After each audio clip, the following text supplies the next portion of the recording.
this. Oh my. Suddenly I'm so nervous because I haven't screamed in the whole week. Hello everyone.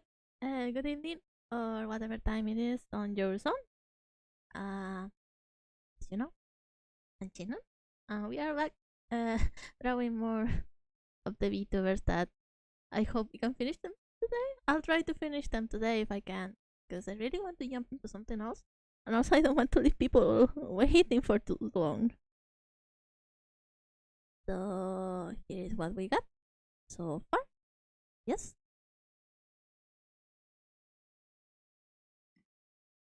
Also, thank you, Manasan, for the good luck. Enjoy your meal, by the way. um,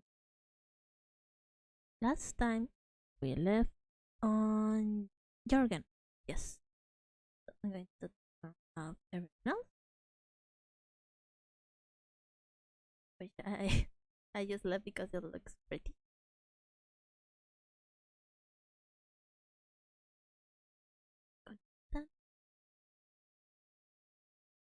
There.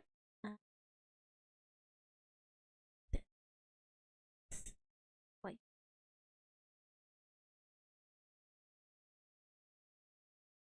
They do be looking nice. So, what a handsome gentleman, isn't it?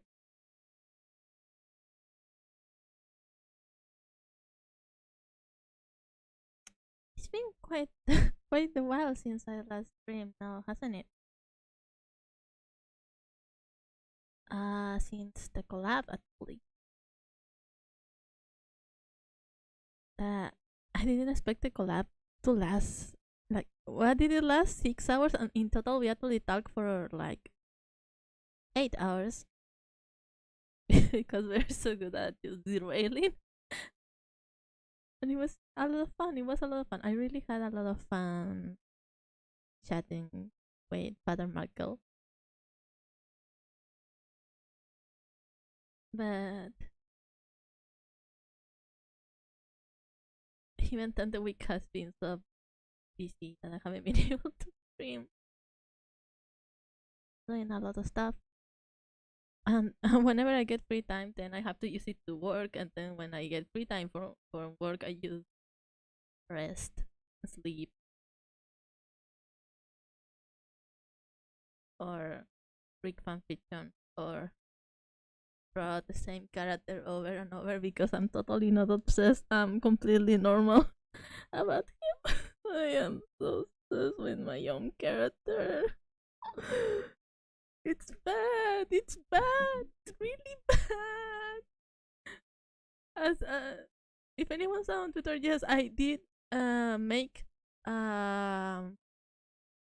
18 pages long backstory for him. He had already one that was like 4 pages long or so, and I already thought that was long enough. It was the longest backstory I ever written for a D&D character. And then I just decided, yeah, let's clear this up because I like researching about the Italo-American mafia. Sometimes, like little bits of it. So I went, and then I started writing down things like events that happened because my character is like a mafia, a high up mafia guy. Well, he was before he died because everyone in the party has died at least once, and that's why they are together.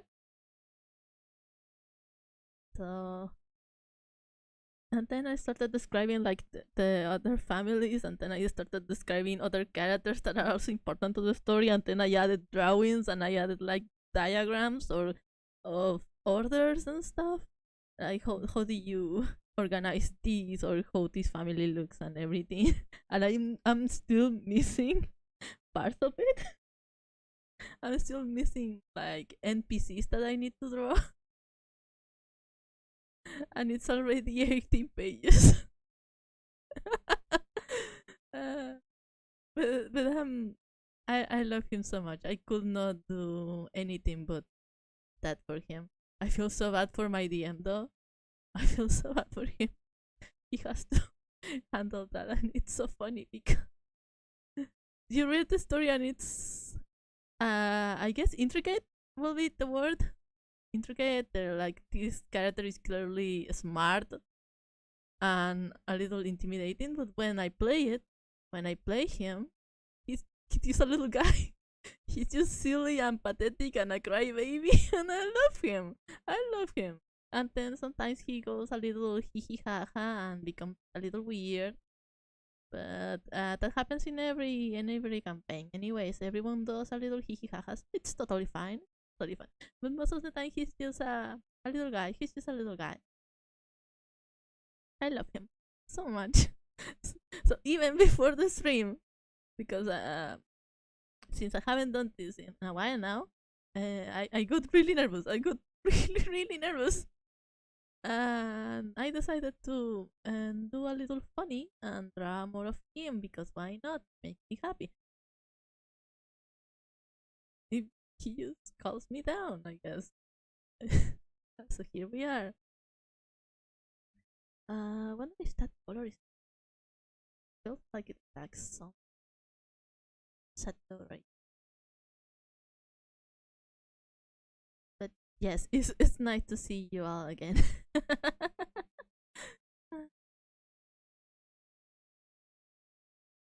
uh, I want to try to become more what is the word? Consistent. Yes, consistent when it comes to stream. You see, I am a little bit of a lazy bean, you know, and I like to not do anything. I also run out of conversation topics really quickly, which you wouldn't believe normally, I guess, because I tend to jump from thing to thing. But I actually am very bad at talking. So at that time I'm not streaming. I'm just recovering my mental fortitude, my social energy. We gotta take it easy. It's a habit. You get used to it. I'll get used to it.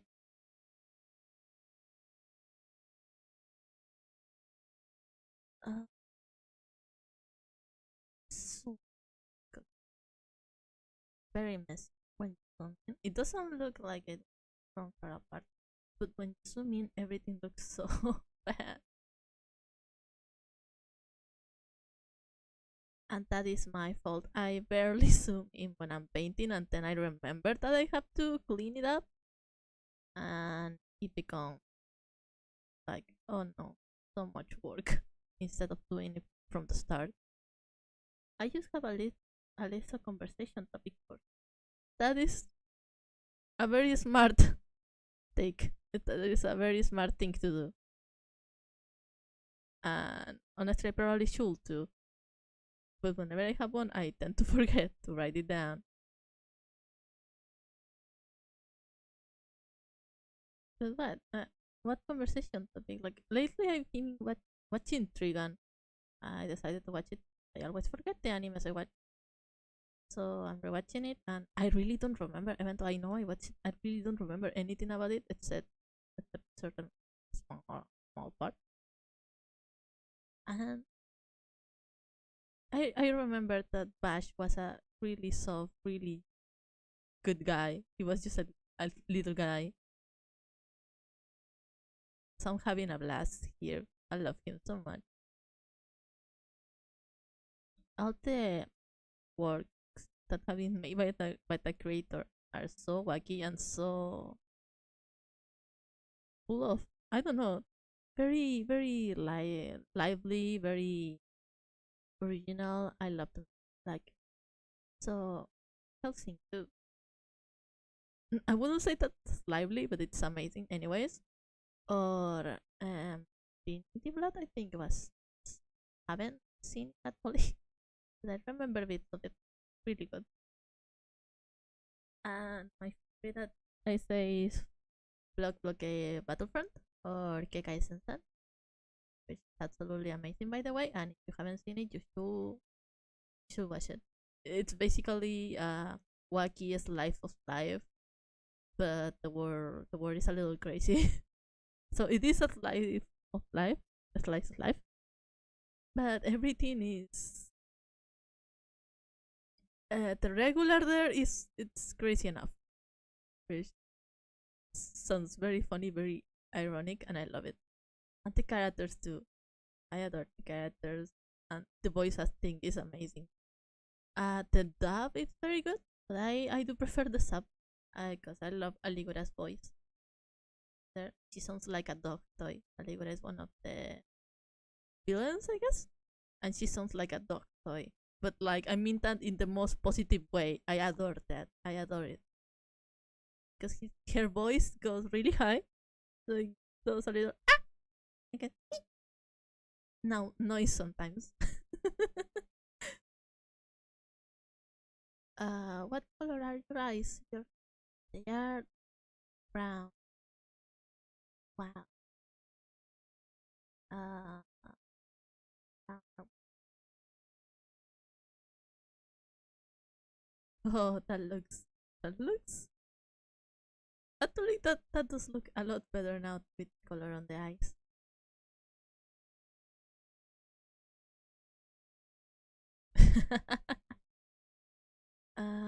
So, I don't know. Everything that's on my brain right now is yeah, yes. Bonnevie, my D&D character. It's all I have on mind right now. I'm so sorry.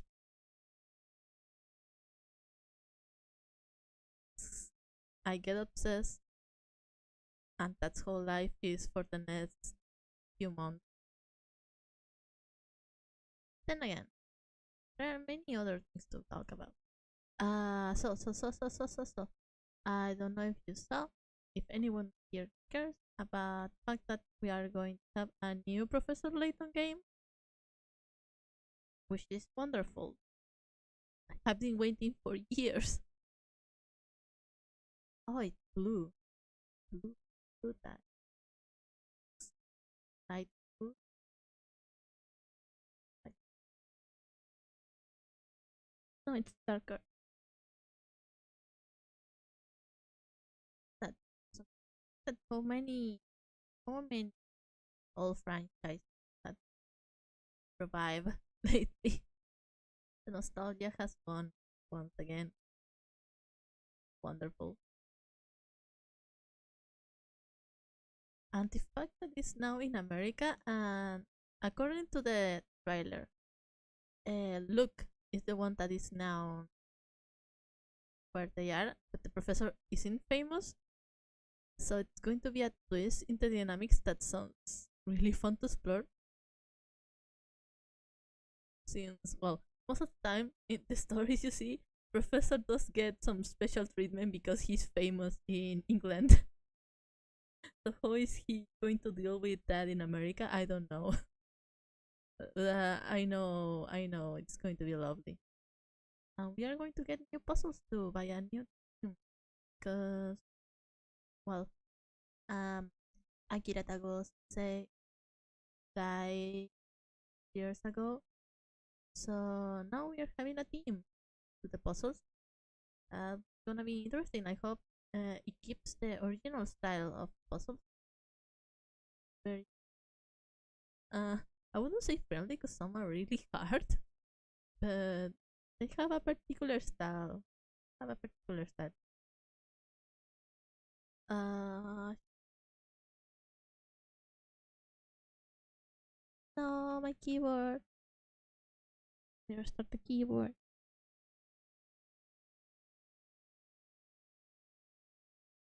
Uh, there it is. Good.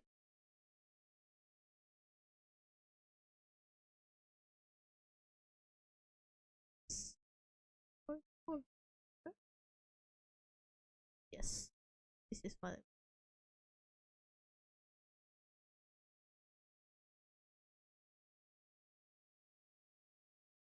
I always forget. about cleaning up these.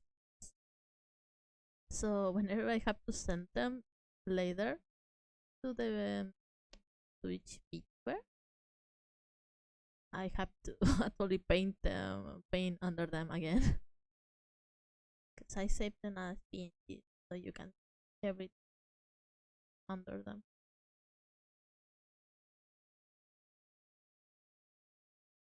You know, messy art, it's fine, but cleanliness, that also it's also important. Even in I was even messier before, and in class I used to I used to get points taken off because it was messy. Like that's how bad it was. I was never good at organizing things or making them look neat, which is why probably I also good at line art. But that's okay. That's okay. Sketching is a skill on itself. That's not a good thing. I don't know how to draw and Photoshop. Hey, Photoshop is also a pretty pretty amazing skill. I know very little about it, just what I got taught in art school. And well, it is quite complicated. There are so many things I don't understand how people do. Like, well, I do know about color correction, but I still don't get the grasp of like the graph, the lines and everything they use. The even something like motion blur, it's still like something I barely get touch since Sai doesn't have any of it. So all of it, even how to make a silly crispy deep fried meme, even that scares me. So if you know how to use Photoshop, you're already amazing in my book. Okay, you're doing great. Even if it's just crispy deep fried memes, you're already doing great. That's beyond my scope. Well, someone has to do them. I only can do this. Some other people only can do that, and that's how society works. And that's how we go around. I wing it 90% of the time. I don't know why, but yeah, wing it pure instinct. That's how powerful you are. You see, that's how powerful you are. Oh, oh, oh, oh. That's a good shadow.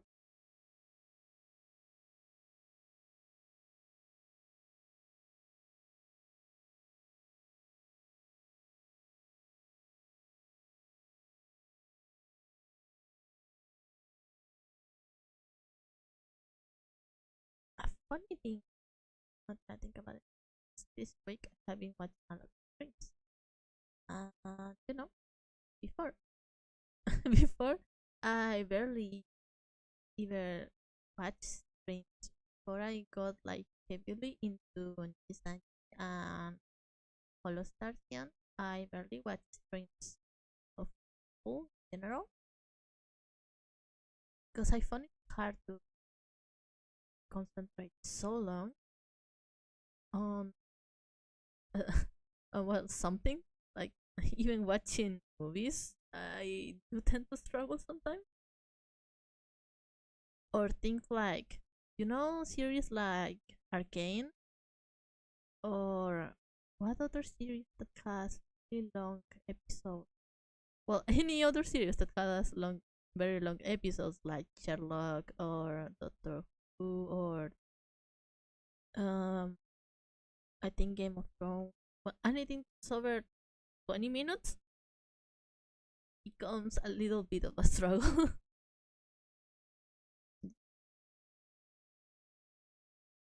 But somehow I learned to enjoy streams far more. I still can watch long episode, but I can still enjoy streams now. I find the appeal. I see the appeal of them. It was like a whole new world open to me. It was great. It was great. Which I don't know why I never got the appeal because I love watching Yerma, but here we are. So now I enjoy also watching indie VTubers a lot more.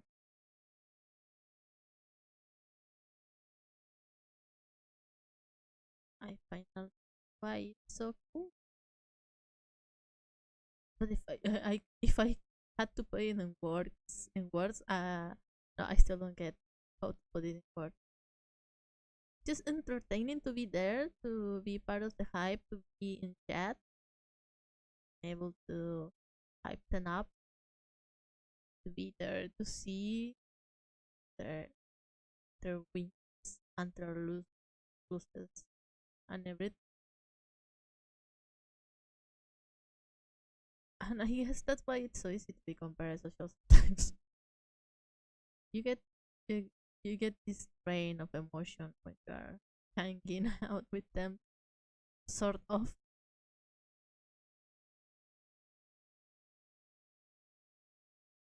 It's pretty similar to when I watch sport, which I don't do much, but when I do, it's the feeling of being there, the one that hits the most. It's not the same as seeing it later. It's never going to be the same. Watching the bot is just not as good.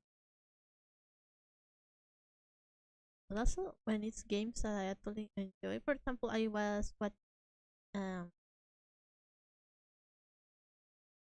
Noir Vesper. Yes.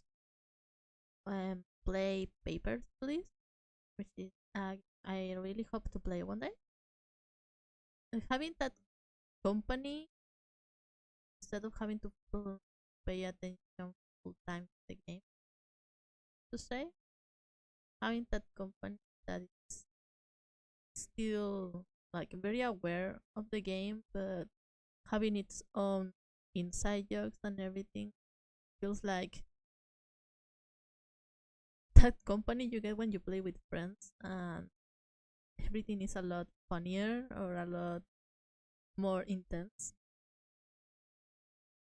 Very compelling film, very compelling. I like it a lot. VTuber, local VTuber discovers he likes VTubers. That's my line here.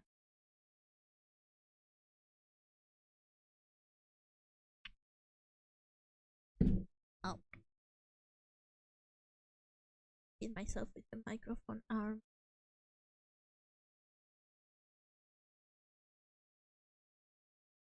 But as for the rest of the week, I haven't done much. Oh wait, I did go to Andacoyo. Yes, the trip to Andacoyo. It's a small town, very small town. We went very early in the morning. Uh, so you see, you see, the valley here. It's one of the most beautiful places for astronomical tourism. Yes, like you just walk outside, uh, a little far away from the city, not too much, and like you can see stars so clearly. Yeah, you can see the Milky Way makes like one line where all the stars are like grouped up all together, and it looks incredibly pretty. Yes, oh, you can see that with the bare eye. You can see the constellations extremely clear. It's beautiful.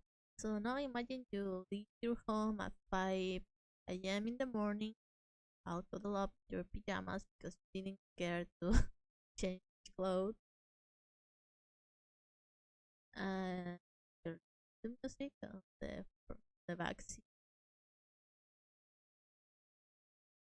at the window, and just see all the stars shine.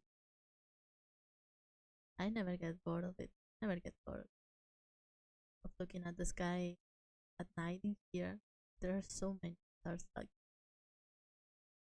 and they all feel like they move because there are so many. It feels almost like double. It's overwhelming. It's overwhelming. It's, well, when I talk about the sublime, it's in that sense when, yeah, starry sky and it's so immense. But when you look at the ocean, and it's so vast, so infinite, so incredibly gigantic that there is no way you can perceive all of it. Keep going, keeps beyond your imagination. Something so intense like that. I think it's worth mentioning. It's worth mentioning. It's amazing. I love it.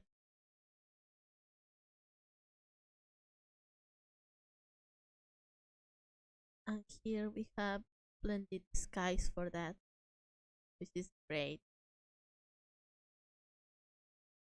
But we have many observatories. We even have a special route that is called the route of stars. That you go for astronomical tourism. You go through observatories and other places. It's very cool, very nice, very pretty.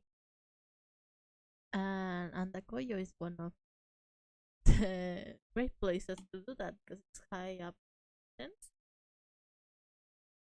it's almost in a hole between them. And the town is very small, and there isn't much around it. Not many, not much contamination or much pollution. So everything is very clear. But the path to get there is full of curves, very very twisty, very unnerving to say.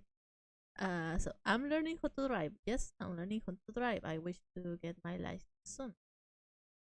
So when I go through there, I know I'm fully aware of how I will need to turn and change and everything. And we go a path that's really going around hills up over 2,000 meters up. I think 2,000, 2,000. I think, yeah.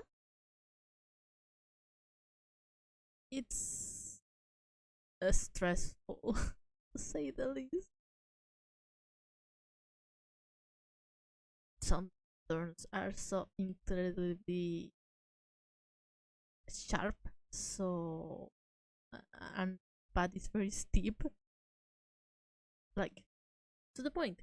You're on the top and you can see the cloud, the the mist collecting on the low side. You are literally over the clouds. That's the kind of steep path we are talking about.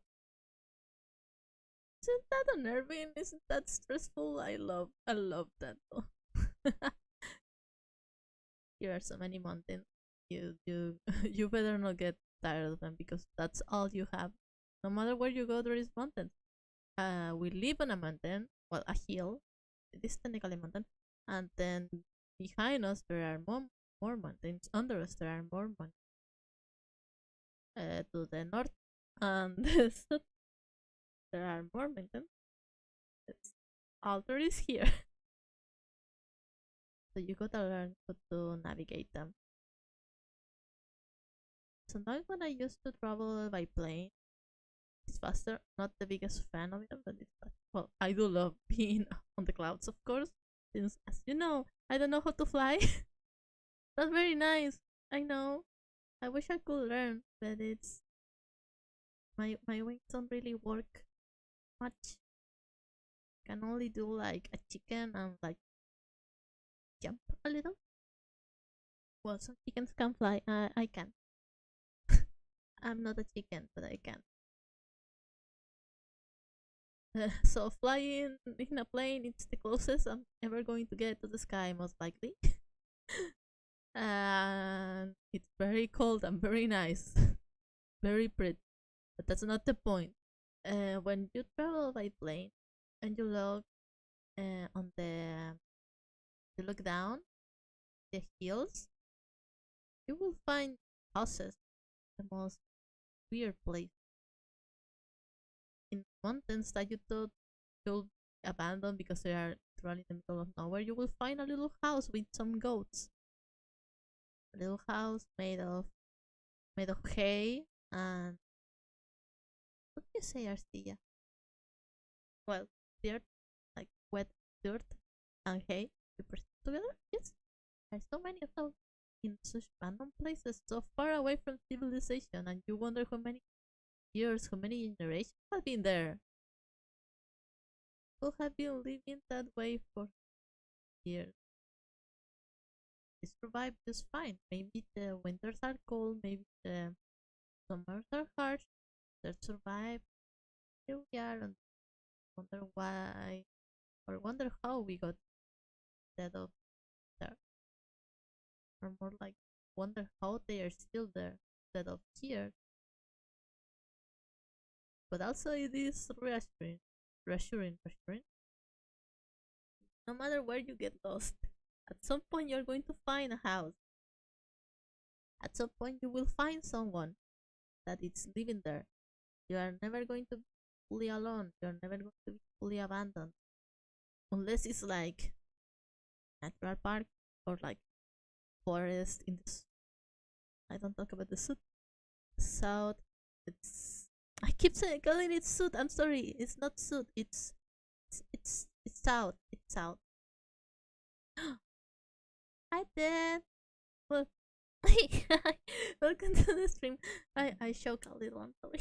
I got so excited by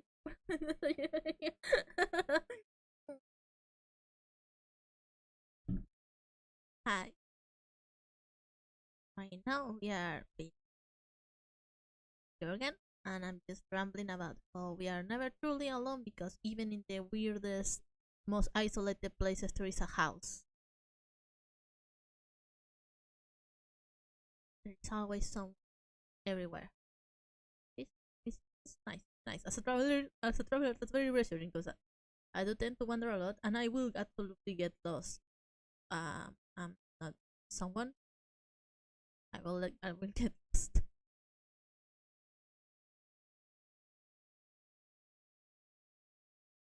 Right, right. It's looking smooth. I do feel like the lines are a little dirty, but I will clean them later when I'm done painting. Which I think I am done painting actually. Uh, I don't.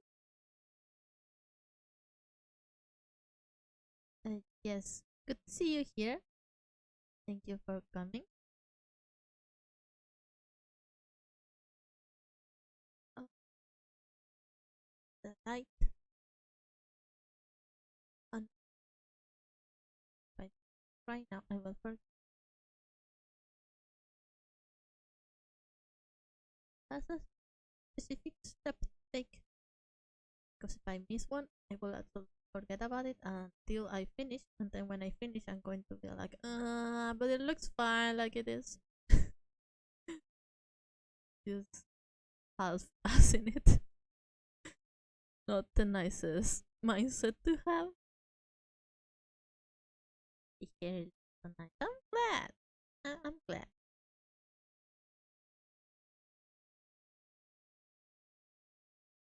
Adding the texture does quite a bit for it.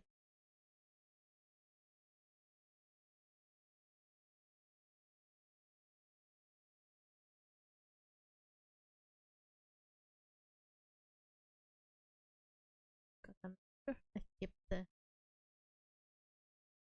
right.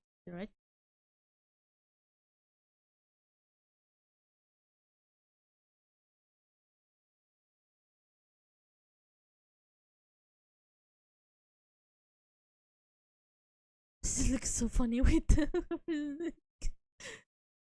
wait. What? There, there you are. Go away.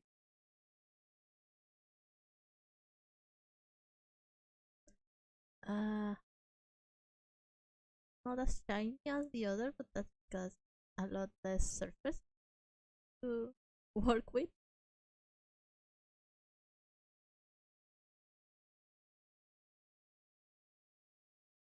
And now, I do wonder because it's supposed to be a mask. Yes, it's supposed to be a mask, but are we like leaving it as the mask, or are we like making it a little fluffier, a little more here, or should we leave it as plastic? Well, plastic does have some texture.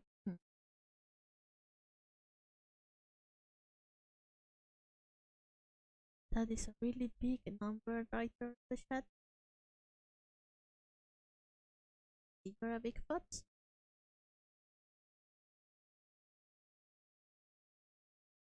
I'm sorry, I don't know to pronounce such a big number. In fact, I'm really bad at math. I'm really bad at math. And the other day when I was playing D&D, we had to count damage. We had to count damage because so my character, all my characters have a certain fame. Oh, it's a mask. I'll leave it as a mask, because if I try to make the texture, it probably will look weird.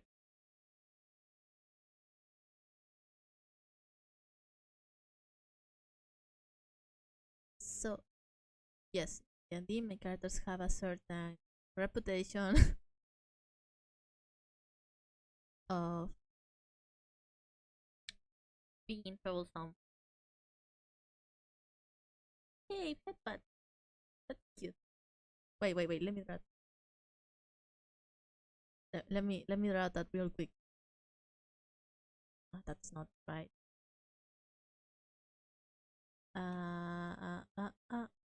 Small bit here.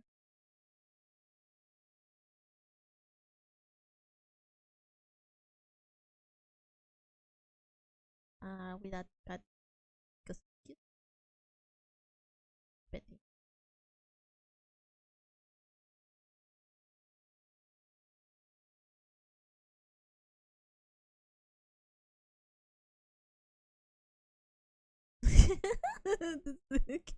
The tiny one standing up there in the air.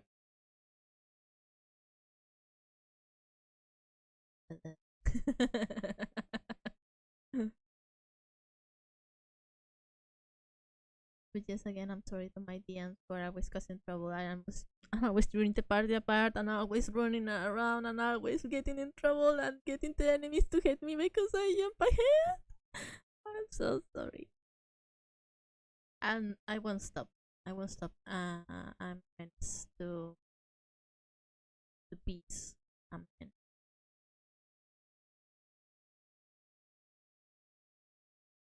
Sunshine around some mask. Gotta be shine, black, very shine all the time. Now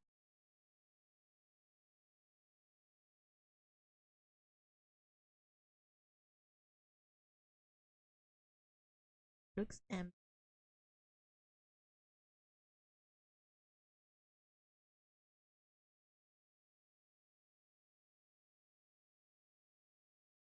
Wow, double color. So, I think that's. Oh no, the suit. Yeah, I have this. Oh, yeah.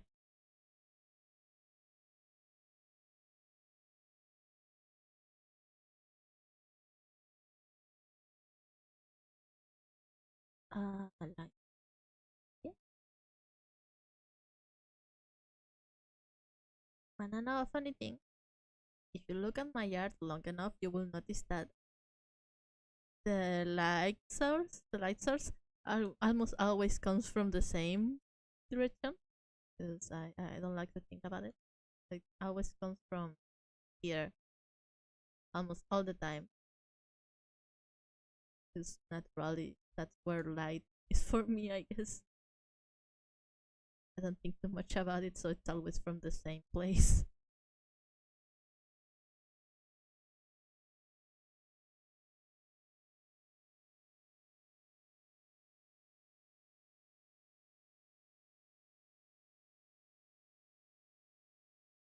When Jurgen looks, the suit, the suit, the suit, suit, yes, it's based of a suit. you, you on IRL? Oh, well, that looks nice. That does look nice. Wait, wait. You put? Did you put? But I just no. I understand. I understand now. This is an amalgamation. This is connected. This is not how the picture is it? I did not I did not notice until now. That's how bad I am at Photoshop. And if it isn't, well, suddenly it looks like. But I'm like, what? This has been this has been a revelation.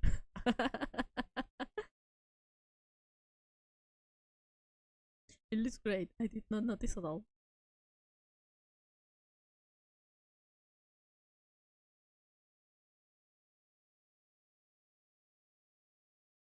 Uh, they're very handsome, by the way. Ah, I miss when had suits. It is Photoshop. I totally did not notice. You did a great job. I did not know. I just realized literally just now. I'm so sorry. I swear. I promise. I have an eye for this. I'm an artist. I promise. But that was a shock, to say the least. It was a revelation.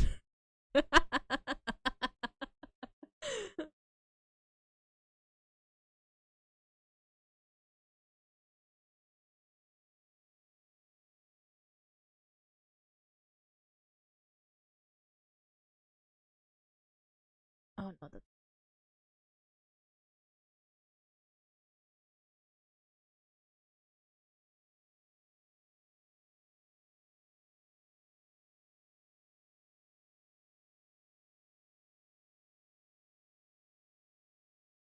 Uh huh. That's sorry. Uh,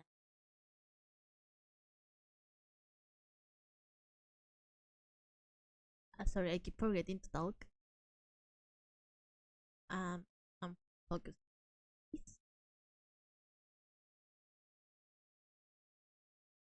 Here. So I need to remember that I need to clean them up later.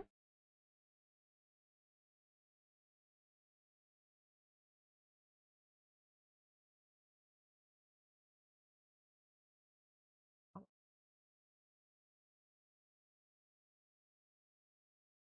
uh, uh, there.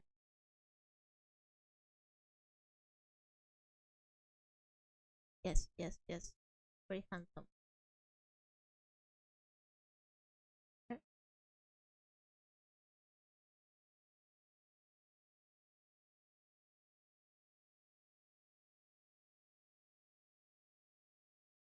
There.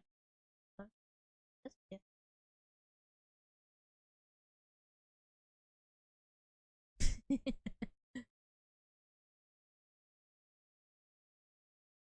What a handsome young man. Uh, on the line. Still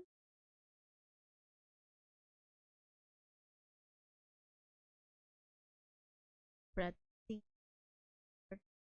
down there.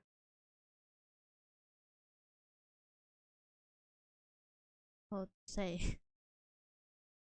Uh, I don't want my yard to go somewhere else. I don't want my yard to become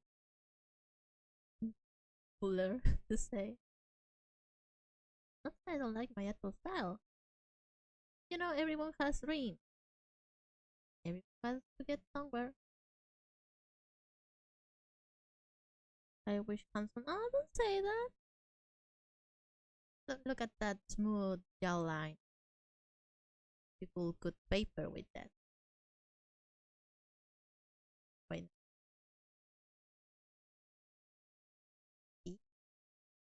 Could paper with that.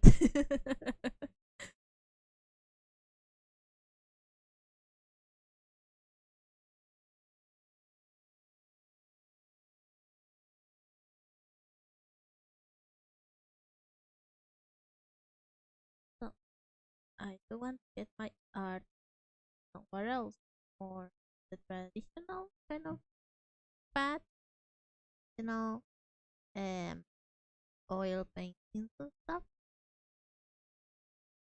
But it scares me so much because art materials are expensive and you have to practice using them. Could you imagine? They're so expensive. So it's a little terrifying, you know? You know? And also, it's very knowledge and everything. And practicing any new media gets a little spooky. That sort of procrastination caused by fear of failing, I guess. Except I know I'm going to fail. I just don't want to have to look at it, I guess. It becomes a struggle mentally to try something new sometimes. Okay, we take it slow. That's why digital is such a fun. Yeah, can do so many things. You know, different if you accidentally run out of oil paint.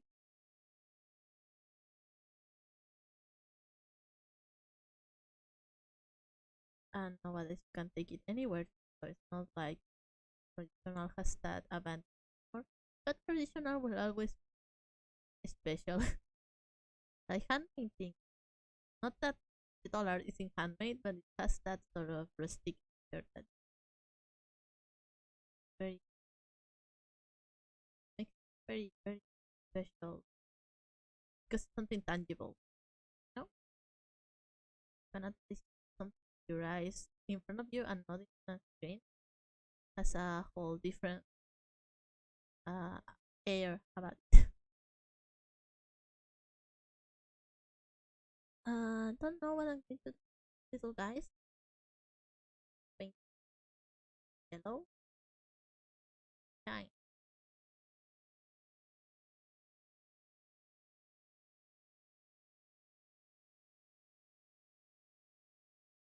Yes, very shiny.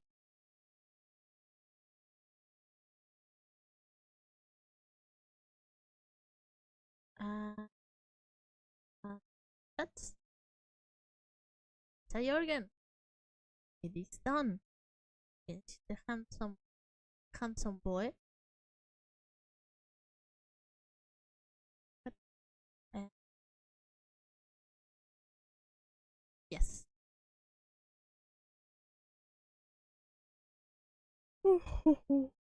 Going to say. Ow. Isn't nice? That was very quick. I did my best really quickly. Well, without ruining it, I mean.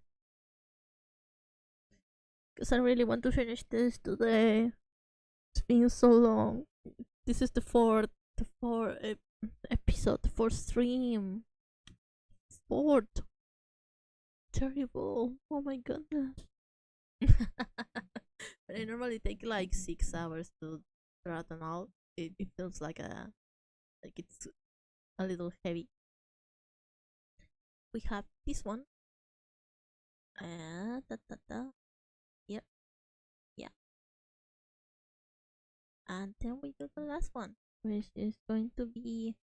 I mean, it's not exactly a mystery if you read the label of the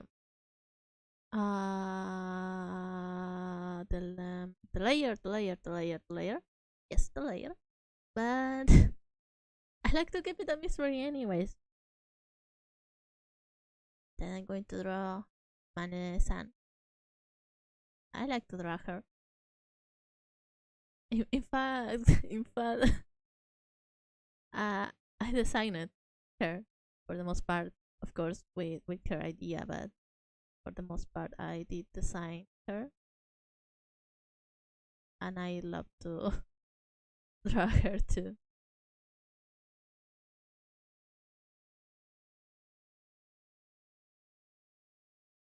But first,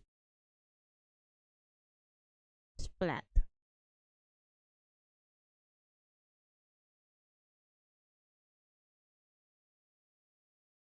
Uh, it's a cool design. It's such a cool design, so I really wanted to get this one. This is one of the ones that I picked up from the Finnish players.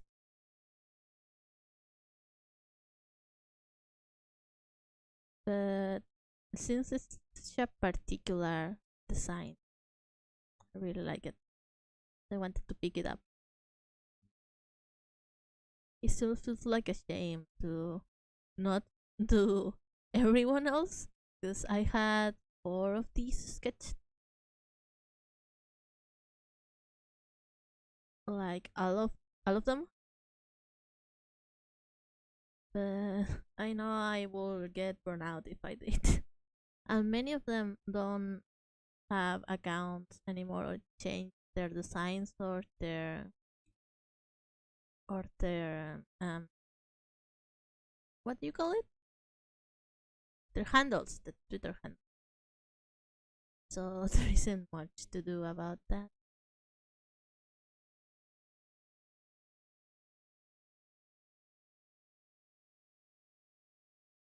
That it's wild how I see these two disappear online in that sense. And even then, people are always are found. You always find people who know about other people, even though they did their best to disappear. It's wild.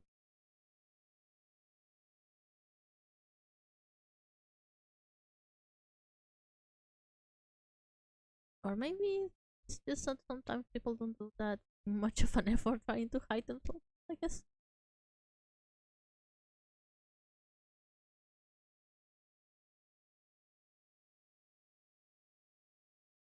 I'm not talking about anyone in particular, by the way. I just find it strange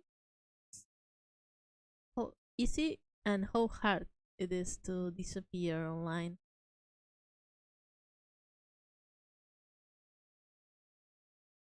Someone will always find you.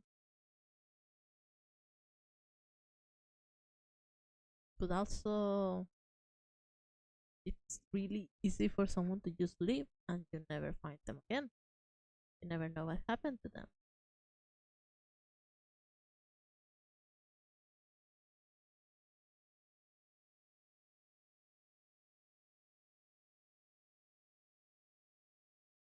Ah, that line. It's annoying.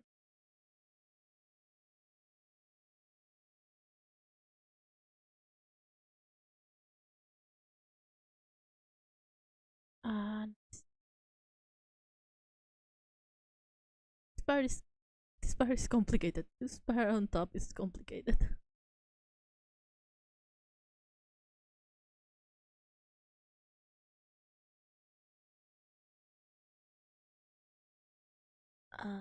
Someone but not being fun because a hair dye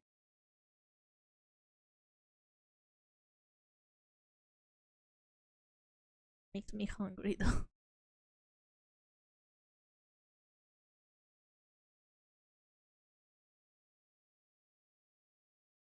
Have you ever eaten? Uh, what is taco? Taco. Octopus. Octopus sashimi. It's really good. Really.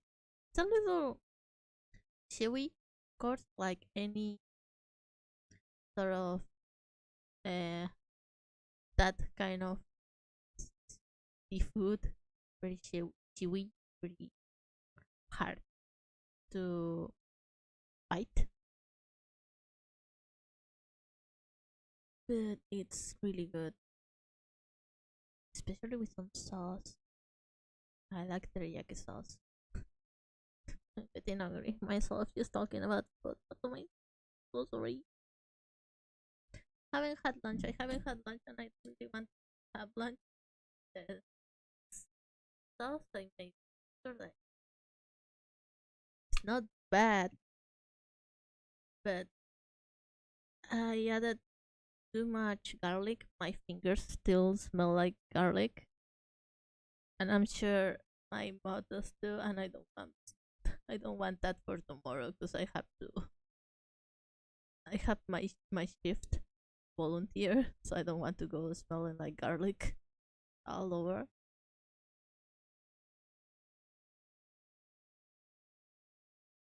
But I cannot help it. I can't help it. Every time I cook, I need to add at least what, like 4 cloves of garlic minimum, and that's not much, to be honest.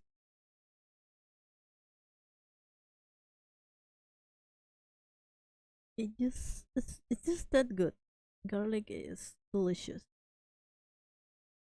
The whole trick that people do about garlic on a little aluminum foil with butter and stuff inside, and then just let it melt on the oven until you're left with a paste. You can just squeeze. That is the biggest brain ever. I tried it. It's delicious, delicious. It's amazing. I never thought I would enjoy eating garlic like that, like just the whole garlic. Cause you take it raw, you bite on it. It's strong, strong. Not the most conventional thing to just chomp on, you know. A little smelly, a little bitter, like biting an onion, which some people do.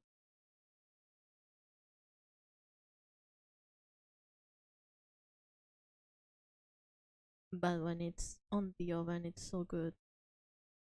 It'll be a crime to be so tasty. Oh, today I also had an experience talking about oven. Moldy bread. Nothing against moldy bread. If you enjoy moldy bread, please don't. Don't eat moldy bread. It's dangerous. Uh, so I had this bread. It's like pre-baked, half-baked bread that you finish cooking yourself. So it's always fresh off the oven when you eat it. Yes. Uh, we do tend to get those. They do last longer than regular bread, than regular bread, bread from the day. So I go to check. It's been probably a week since we got them, so it was expected. They had mold. There are 3 of them. They had mold. They had mold. One of them had a lot less than the others, and I knew that was still dangerous. But I didn't want them all to go to waste. But it goes in the oven. It goes in the oven, so it's a little safer. But with each bite I took, I was thinking how terrified I was of moldy bread. Like moldy oranges, Well, it's fine. That's the regular natural process. But for some reason, my brain doesn't consider bread to be a natural thing as much as fruit or vegetables. So it's a lot more scary. Feels unnatural. It's literally yeast. It was terrifying. A terrifying experience. I'm terrified of many things like that. I'm terrified of flies, like little flies, like just regular house flies, not even a specific type of fly. Anything that flies in general and makes a strong noise when it passes through next to your ear, it's already scary. But flies. Uh, one day I got trapped, trap, quote unquote. I was just taking a shower, and there were three giant, do not like absolutely giant, just really big fat flies. The the bathroom, and I was already in the shower, so I couldn't see. They wouldn't go away, so all I did was just become as become as tiny as I could and move as little as I could till I finished taking the shower. Because they terrify me for some reason. I mean, I know the reasons. I know the reason. Uh, Big flies. I have gotten them trapped in parts of my body before, like I in my mouth or in my eye socket. Like I had flies trapped there accidentally. You can feel the movie. Terrifying. They are loud. They are, I don't know, scary. Not like I'm going to run and cry or anything, but if I'm trapped with big flies, I'm probably going to pray for my safety. Not even cockroaches, or even spiders. Why they're terrible for some reason. Not even really that scary. I don't want them near me. I'm okay with them sharing my space. They are living creatures after all. They don't deserve any less respect than I do, but please stay away from me. Please, I am begging. I don't mind if you share the house. Please. You know, like not even wasp for me are they are okay. Wasps are okay, and nothing against them, nothing personal, nothing. They are just fine. They might look terrifying, they might sound terrifying, they might seem terrifying. They are fine. They are just little guys, just spiky little guys. Bees, they're adorable, absolutely beautiful, very chunky little fuzzy fellas. Things like fire and dragonflies or cockroaches are also like okay. They are just there. I don't know. I think cockroaches are kind of cute. You know. I totally get fear of when they start flying. So the cockroaches are kind of cute. They just look like little. This makes it sound weird. They look like little snacks moving around. They just feel like you could take one and just bite on and then jump. I'm sorry. They just look like it. They just look like they are made of chocolate, but they wiggle their arms around. Just very edible. They look very edible, which I wouldn't recommend unless they are especially bred for human consumption. You should not eat cockroaches. But they do be looking tasty. What can I say? What can I say? There are so many insects that look very delicious.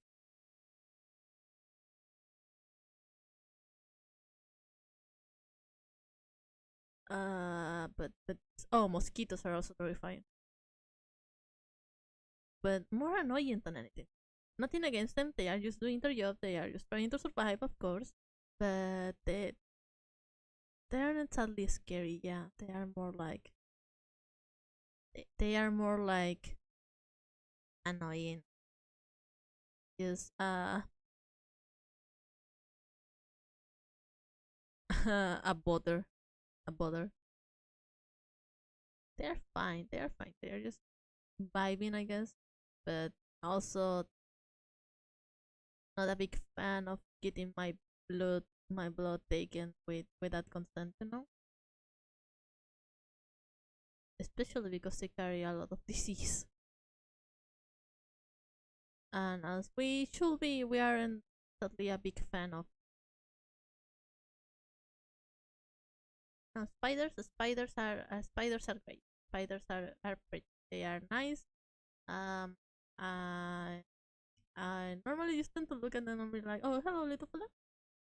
There are some spiders that fight other spiders. There are some spiders that eat bugs.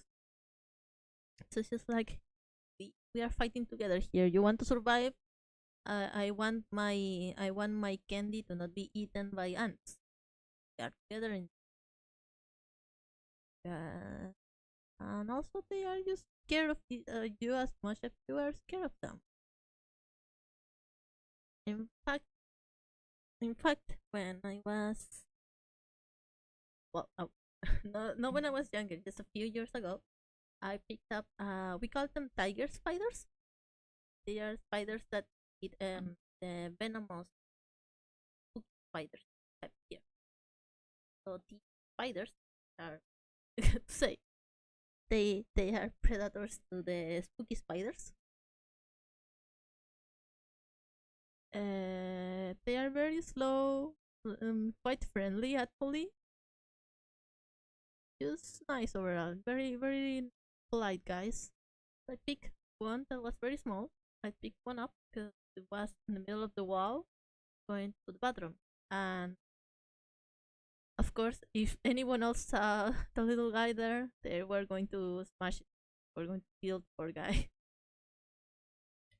So I took it inside the bathroom, left it to a small corner because there is a place in which it shouldn't be like that. I know it's not very nice, not the best, but there is a small hole in the ceiling that leads into the middle ceiling thing, where of course all the little critters live as usual. Sort of, sort of like an attic, but it's not.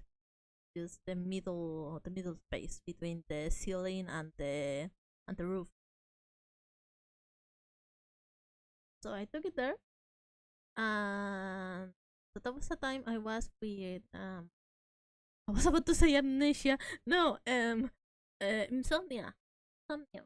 Yes. So it was quite late at night, and every time during the next few weeks that I will go to the bathroom at night, I will find again the same spider. Every day it grew larger, of course, and it was just there. And then after a while, it would go up and hide again. It was like it was just coming to say hi. Like that was so cute. It was just a little guy, just a little spider friend that I had. Came to say hi whenever I came. Nice, the little guy. Of course, you shouldn't like. I know some not the best to put human emotions on animals or little critters, but I like to think it came to say hi. I like to think that. I, and to be honest, I couldn't even tell if it was the same spider or not, but it probably was. It probably was. Come on, it sounds fun. It sounds fun to think about that. That just a little guy that came to say hi. It's cute, cute, and I like it. So I like to believe that.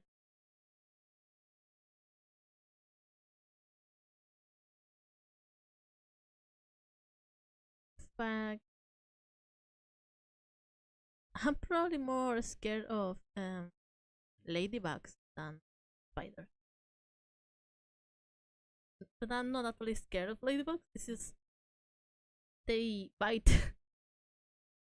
I have never been bitten by a spider, but I have been bitten a lot by ladybugs. a lot. I big. In fact, I just let them wander around my hands and eat bits of my skin sometimes. So I am a lot more aware of like ladybugs being predators than spiders.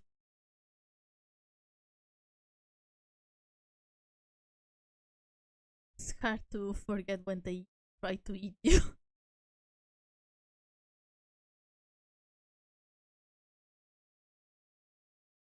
That has me thinking about other bugs I forgot. Well, you can find scorpions, but they are little guys. They look very edible. They look very tasty. I will eat one. I will absolutely eat a scorpion. Spiders are. I guess some are. When I went to eat, I don't remember how it's called. It's like a book museum. I don't know how it's called. The studio of bugs, basically. They had Amazonian spider. I forgot the name of it. It was like a crab spider. No, it wasn't like a. It wasn't a coconut crab. It was a crab spider, something like that. And it was so kind of like bigger in like length than a human face, with very tiny, very thin legs, and that did spook me. That did spook me a little. That was yeah. That's a big guy. If I saw that, I will get spooked.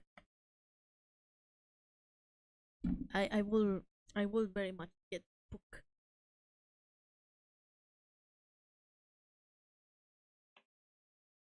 Then there are other bugs like moths and uh or they are very cute.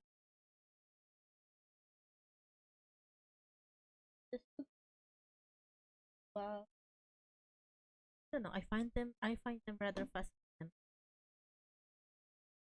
Except twice. Um, if you've seen if you know about Call of Cthulhu and you've seen the manual, I don't remember, but Call of Cthulhu, it's a role playing game. You seen the manual? Uh, it talks about how you then start to realize, like, it shows a little prisoner looking at the fly on its eye. The fly landed on its eye, and it's like you realize that aliens are everywhere around us. You start to see that the weirdest stuff it's right here on Earth, and it's a little hard to keep your sanity. That's and they make this sort of close up with the fly, and you notice, yeah, that doesn't look like anything remotely um, familiar.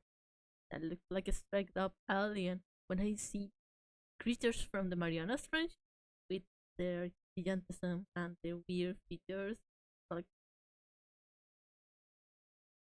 do we really know? Do we really know what is from Earth now? Do we really know what is possibly, uh, how to say, human?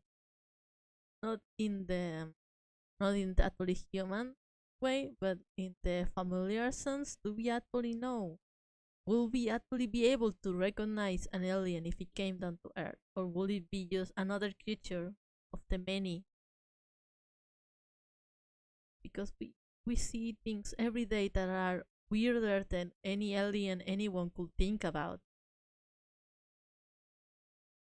We are living with creatures that are weirder than what our imagination can tell us. Like, have you seen tardigrades?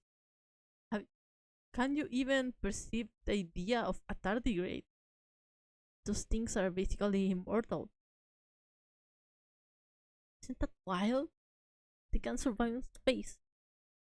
with no air, with nothing to warm them up in that vacuum of space. They can just survive. They, they ho- there are jellyfish that can change its own age, to say. They can unmature themselves to restart their cycle and live again. They become children again and then grow up to become adults and then just perpetuate that circle.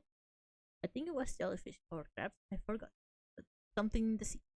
And they just can't do that. There are animals that can regrow their limbs like starfish. They can. We even can regrow some of our organs like that. Is it a wild? Is it? Is it a crazy? Is it? It's full of wonders. It's full of wonder. I don't think people should be so concerned about external uh, alien life when we have things like those in here already. Because, of course, come on, it's so wild already. It's so cool. Everything that anyone has ever thought of, everything that anyone has imagined ever, has its base on reality. Those things that we think about, those things that we imagine and we fear and we theorize about, are all things that are based on reality. Every every technological advance that we have is also based on nature. Everything we think, everything we perceive, everything we imagine, it's all based on what we know and what we see and what can actually exist. Because no one came to the idea of immortality or of God without a reason.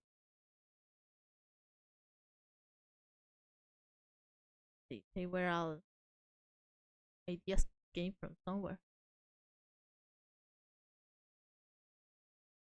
Like how we got the wheel based on boulders that could roll, or how we got programming originally from, it was a sort of trading like knitting with older machines. It's like dull from digits, so you could calculate things like that. Could sort of automatize things in the old times. So they could, well, they used it for knitting and everything, those little, which actually knit knitting like that as also in some cultures writing method. And so that knitting, you know, also comes from when you see, for example, a spider with its thread. Yes, thread. That's the spider spinning its thread. That is that, like, everything comes from the most wildest, most unnatural things. Oh, buenas tardes.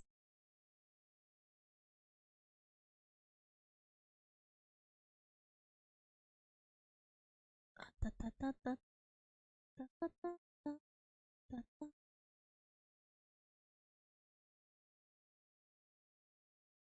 I'm trying to think of unnatural things though that come from nature, but I need to think about where do they come from, and that's where I get lost. Because I know where they come from, but thinking about that on stream, it's a little hard. It's a little hard, you know, you know.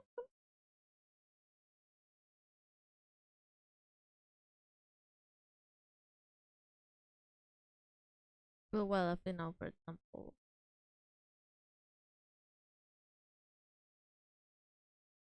Rockets. Rockets are also incredibly, they feel incredibly unnatural, but it's probably just something that's being thrown up the sky. Like how computers are basically just thinking rocks. We made rocks think.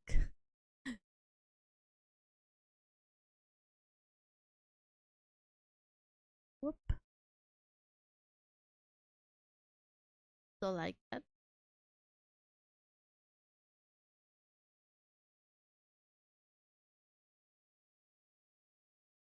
And the concept of boiling water feels so natural when you think about it, but it's just looking at nature. And everything is there, everything is right there. That's why you can just survive without any of that. It has always been there. Like you can use some leaves for toilet paper. Everything is right there. Always been. We are not so distant from the world around us. We just made things work in a different way for us. But we are still following the rules of nature. We're still part of nature. We are still living like any other animal. Just with a little more catastrophic consequences, but that's part of the deal. I don't think what humans are doing is either bad or good. Just their way of doing.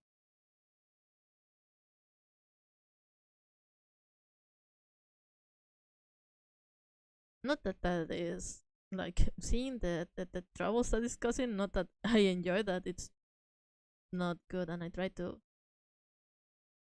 do my part as much as I can. But of course, nothing much can be done as long as not to get political, but nothing much can be done while them to reach the powerful, the big guys are still doing like destroying the ecosystem just as much as a small country would of just regular people would. Like it's a little hard to compensate for all the damage they are doing constantly. But they still try to blame regular people over it. I don't want to get too political right now, you know. Which is too late. Yeah, already.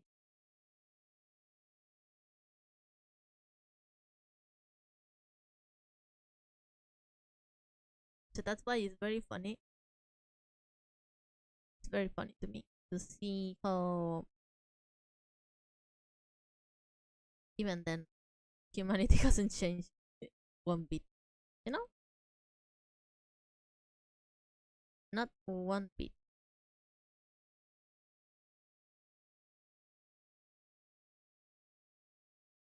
Even in the most crude and most distant eras, people were just saying like, "How the fact that um one of the most um recorded ancient world people to say like one of the most important to say discoveries of the ancient world is that one guy that used to sell really really bad quality copper and got a lot of complaints in tablets. So he kept them because it was just like that. It was just being like that. Like collected them, all the all the tablets full of complaints. Because of course, why why not? Just to be mean. Because his copper was bad quality, and that's how we got so many records of ancient writing and small things of society. Like they do say that the people who will write those records, people who archaeologists do care about the most, it's not exactly the generals and the kings and the deep thinking scholars. It's the regular people that live their everyday lives.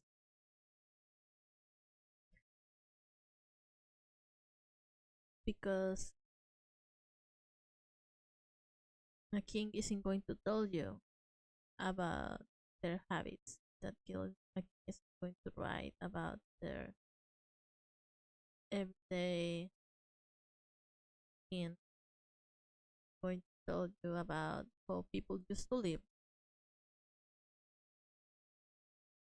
But regular people do write about the most trivial things, and that gets us to understand what used to be life before. Like, what life used to be like before. Yeah. So whenever I write a journal, I do like to write down some silly, trivial things or explanations about the most um, regular events, just so that future archaeologists will have some clue of what I'm talking about. Just giving a little hand for the future, just trying to help out.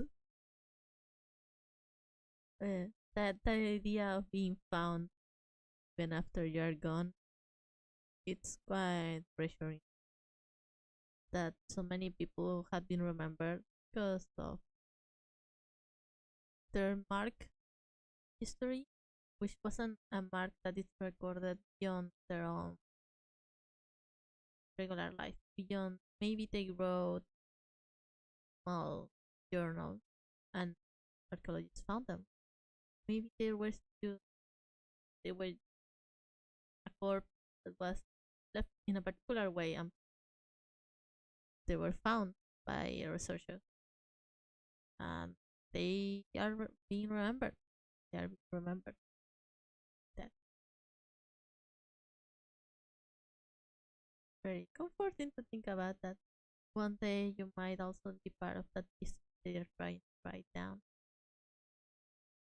But also future archaeologists will have to deal with the idea that the internet exists. And they are probably far beyond the internet when this becomes archaeology, when we become a subject to study. But it's still going to be a while, right? Because I don't think any other time in history has been as well recorded as ours.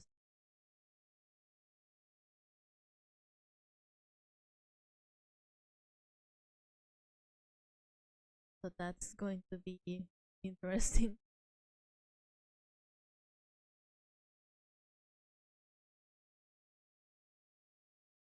The mouth is blue.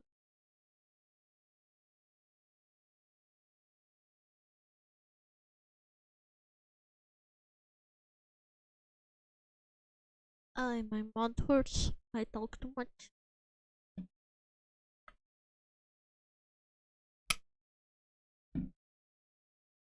Feel free to talk about the silly things that one does. For example, I also talk to the fourth wall. Like, you imagine there is a fourth wall somewhere. Like, normally I imagine towards the north, like on front of me or my right towards the north. I can imagine that it's towards the north for some reason. So I I sometimes stare onto the fourth wall just in case someone is watching me, like it's Citizen Kane. They know I'm aware. They know I'm aware, and I'm making a joke with them, and I hope to laugh. That just silly things that people think about sometimes. Probably have no reason, but they are think about, and that's okay. It's just funny little things that the human brain does. That's so silly. uh,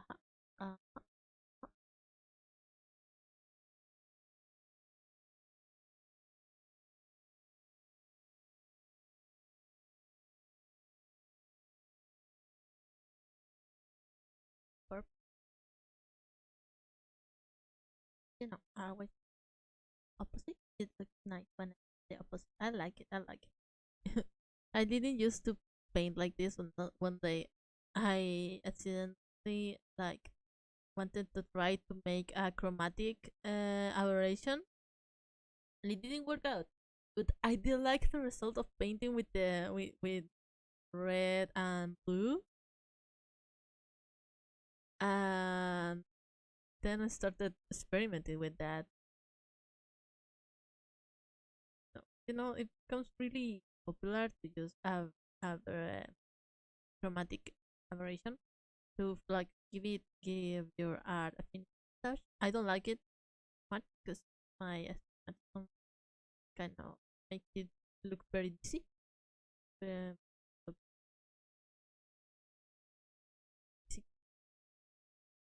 like moves too much. But I tried to do it by hand. Didn't work, of course.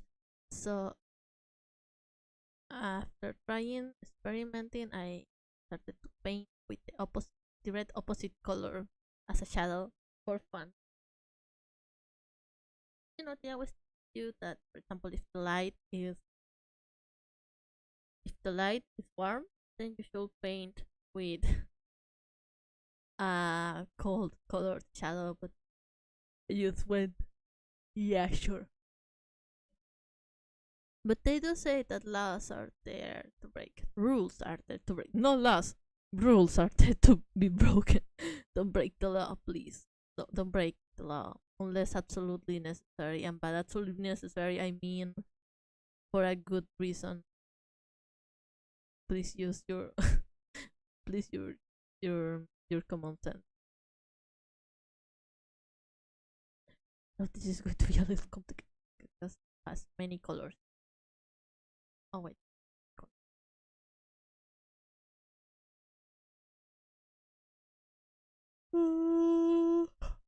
Sorry.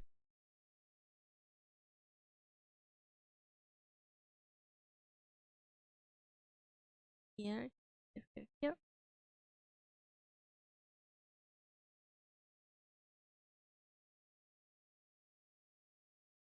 My brain is being invaded again by thoughts of my D&D character. I'm so sorry.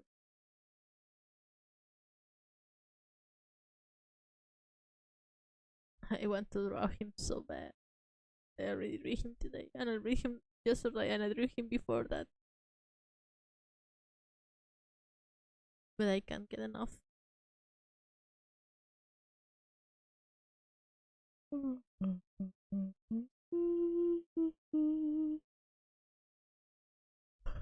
I also been listening to a lot of folkloric songs. Oh, folkloric, of course, that reminded me of so Andacoyo, yes, Andacoyo. I went on a little trip to Andacoyo, yes, yes. Yeah, we're on the same page now. Yes? Yeah. So Andacoyo, it's well known for its religion tourism. They have a basilica and a church. Yes, I don't know how to translate basilica. I'm so sorry. So. Thing is that they have a religious party, religious holiday that's called Nuestra Señora del Tacoyo, and it's really big. That's why it's such a popular place. The people come from all over the country and sometimes other places to visit the church and to ask for favors to the Virgin Mary that we have here. As a as a big religion fan to say, I was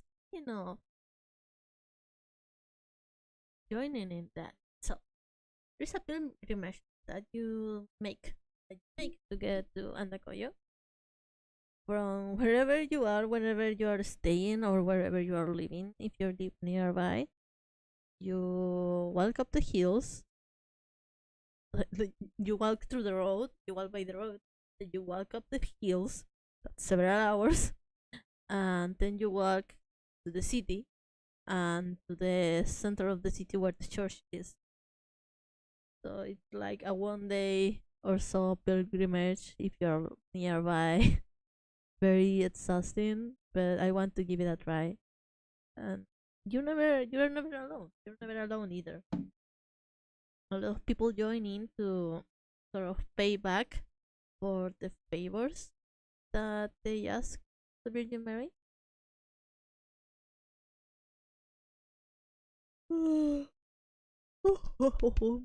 And I haven't asked anything. I don't really ask anything of the gods and the saints, but I want to do it just for the, I wouldn't say the fun of it, more like the feeling. Partaking on those traditions interesting, even though it's another 7 hour walk from where I'll be staying. But it's interesting. It's a part of things. Oh my god. That you don't get the experience of them. Like talking to old people in lost tiny villages in the middle of nowhere. It's a whole experience on itself too. And it's very enlightening. I love talking to old people. Well, I love not talking to them. I love listening to them because I'm not a good talker. I love listening to them. They have the most wacky stories, and they'll tell you so much about the land you're standing on. Whoa, it looks good. Thank you. Thank you. I love when the signs have these wacky bright colors. I get to because I never paint with them naturally, so that it's me to experiment something not regular on me, and it makes me look at the tones. It's very pop like. It's very nice.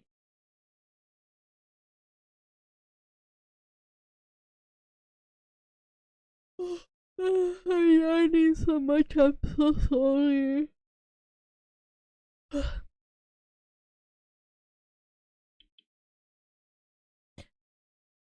I need to get in here because I have my door closed and window closed, but it's hot.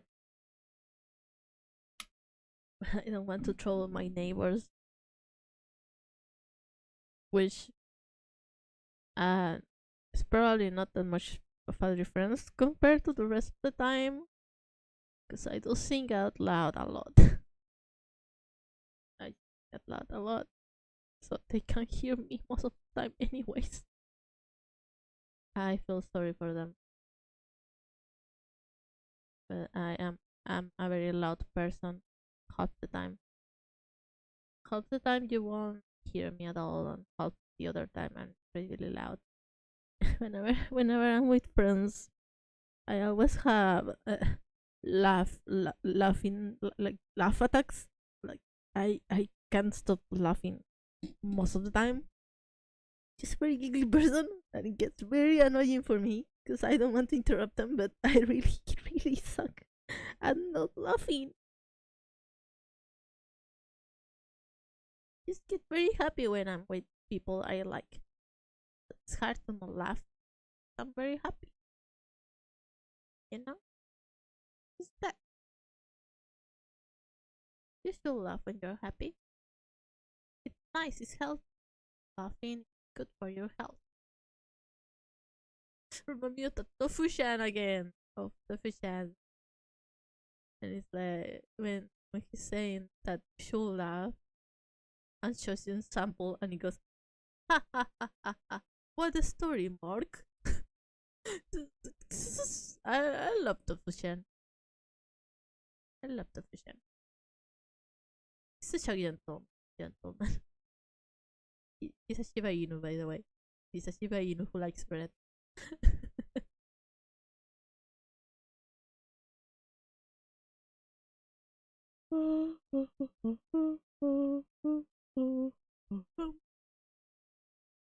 We make it tiny.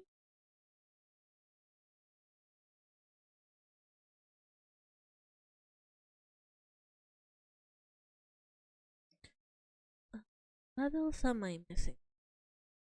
I know I'm missing. Oh,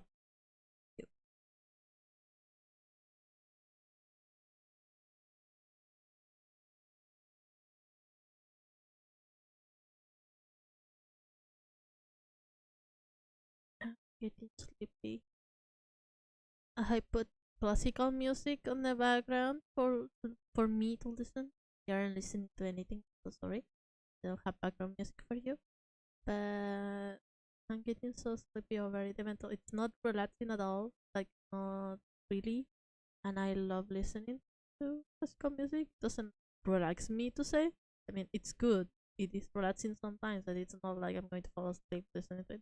Right now, I'm fighting. I'm fighting for my life to stay awake. Fighting, for real, for real. Even though I slept so much last night. I slept so much.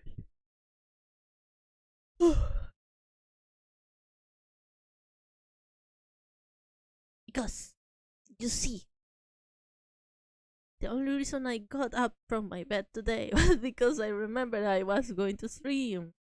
I totally forgot about it at the start and was like, man, wait a minute. I was supposed to do something today.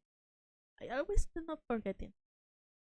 I need to I need to make it a habit. I need to make it a habit. I know I want to stream more consistently. But yesterday when I was playing Genshin, I tried to play Genshin and my brain died. I get motion sickness sometimes from games. I died pretty quickly and I just said nope. Maybe I am not made for this. Maybe I am not a true gamer at heart. But that's okay. That's okay. I can play other things. But I do want to play things. It's fun. I need to install also again and get like all the cool bitmaps I like. Just not that I'm a small streamer. Isn't it's the best time to break the rules and and sing a lot of songs while playing them in Ozu. Not like a proper karaoke though. Just me fanboying about animes and songs that I like. I'm not good at singing. Just just happy vibes. No, happy vibes. Which I actually enjoy that a lot. Just play a song. I play rhythm games very badly. I play them slowly, very fun, big fan of each mode. But I love to watch the videos and listen to the song and talk about why this song is great or why this anime is great and why you should watch it. It's going to be basically recommendation stream. And oh my god, that looks nice. Oh, that looks nice. I hadn't actually properly looked at the art.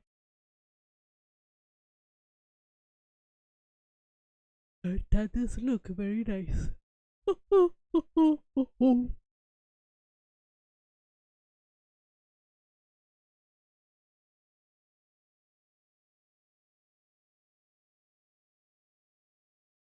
And I bend the line.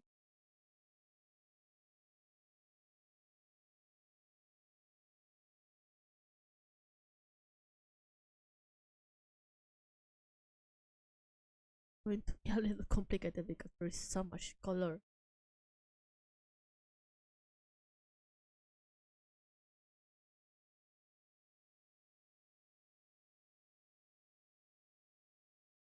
Oh wait, I hear a meow. Hear a meow. my cat wants to enter. Be right back.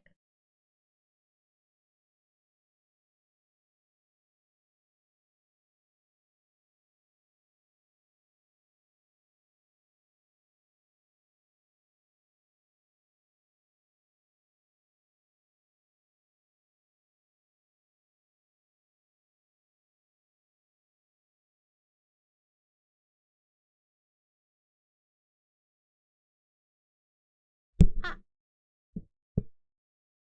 hi, I'm back, and my cat just dropped my microphone. He wants to be pet. He has to be. I'm going to be struggling here. No, por favor, bájate de la tabla.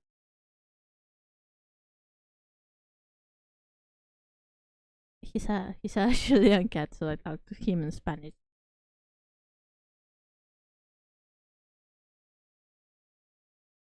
And like, well, so she's life. So she's life.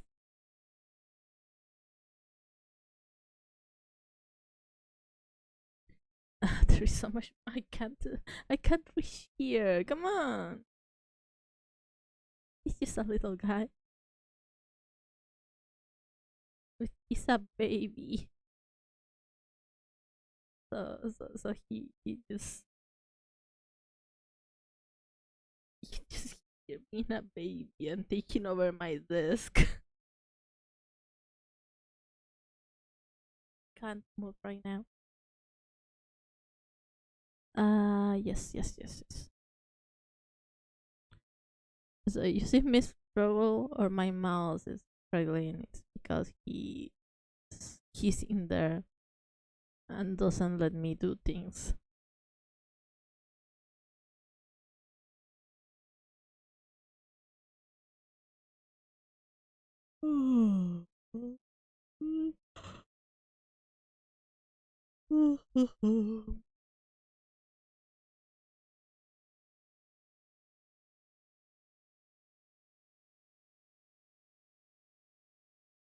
I wonder what else to talk about because I could keep talking about just my TNT character, and I know I would. I don't want to bore you all with that, but also I'm obsessed. I'm currently obsessed with him.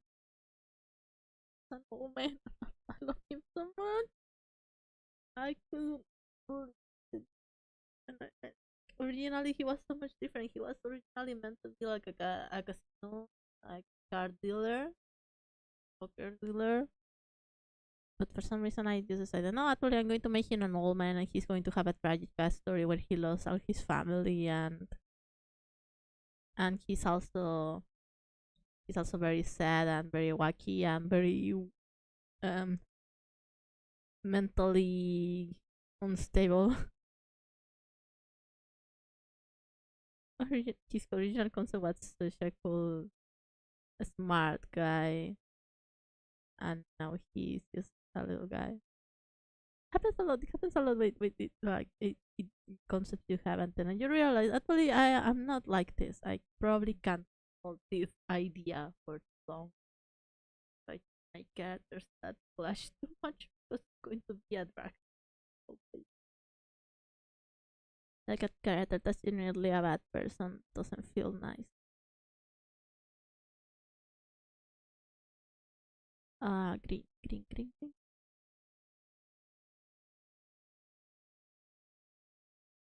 You know. Because being mean to NPCs feels sad. Feels very sad.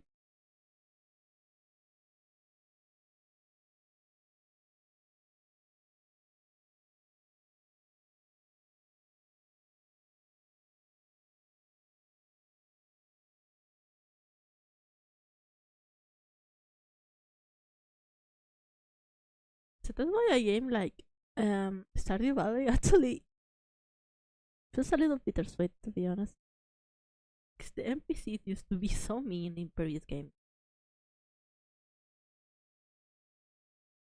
Oh, hi Manesan. I'm about to finish with this one until I move on to drawing you.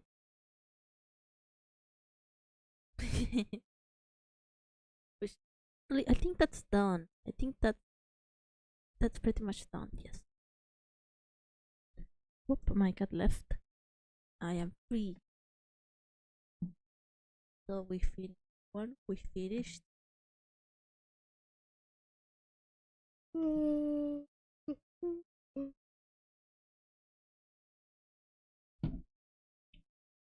Oh my goodness, I'm so sleepy. I'm so sorry. That timing. So da yun eh. So da eh. But that looks kind of nice. Yes.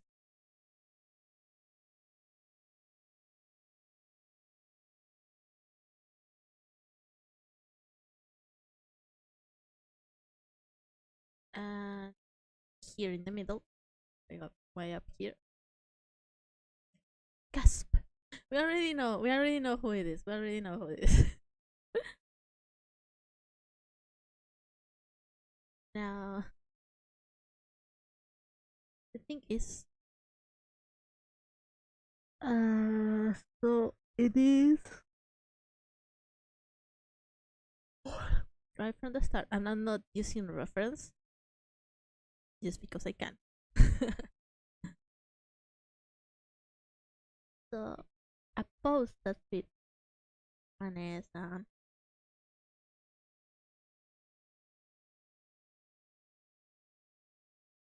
It makes me think of something that's a little evil, a little devilish. He's a kind of deal with the devil kind of person, you know? That kind of quiet but eccentric darkness. Very, very funky, very funky. So let's try it out. You're not the devil. You're too nice to be the devil.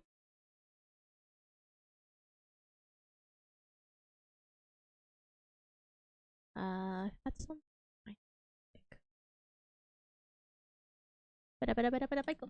Go, fight, go, fight, go, fight, go.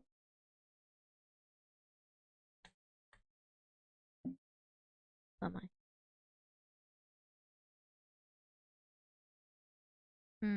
She'll use the sunglasses.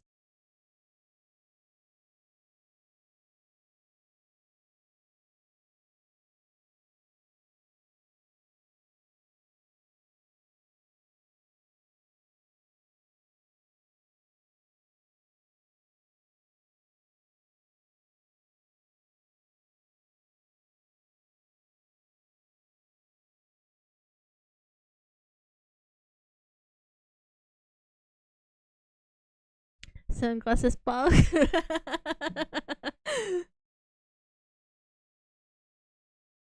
uh, that was one of the funniest additions to Manis and design for real. I like designing characters, you know? I like designing characters. I love designing characters.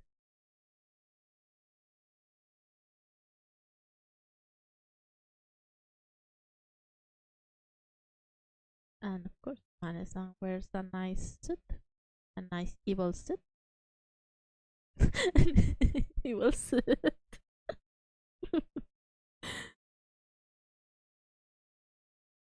And their horn. Only one for the style, 100%. Of course, you don't really, you don't really need sunglasses inside, so you, you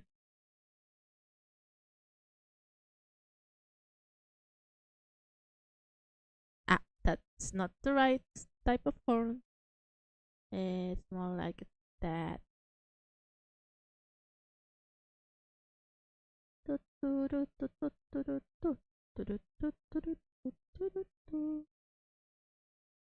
More like that. Well, they actually do have a little curve on here, but when they are pointy, they look more evil, you know.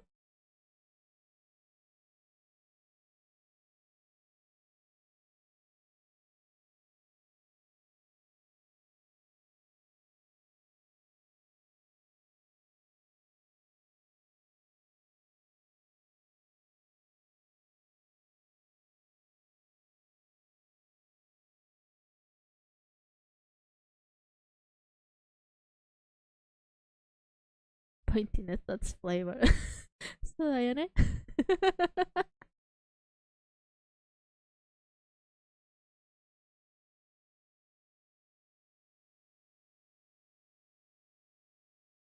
That's such a cool face. Oh, she's so cool. So unbothered, so uh collected. He's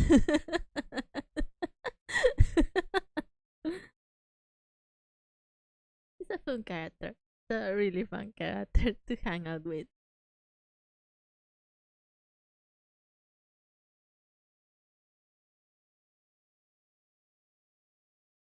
So like props to Manesan for being pretty much the reason I'm actually giving streaming a try. Really having fun with streaming again. I don't know if I'm not that consistent yet and I'm still starting again. She is pretty much the reason I'm having fun here.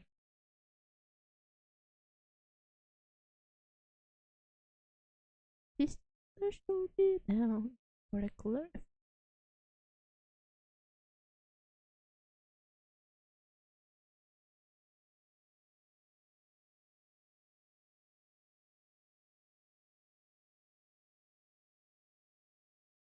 No, I think this should be a little bigger.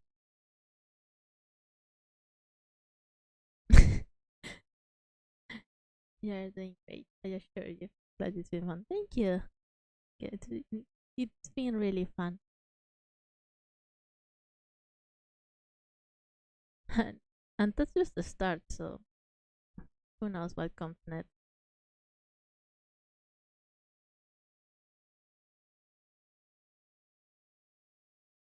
I fear.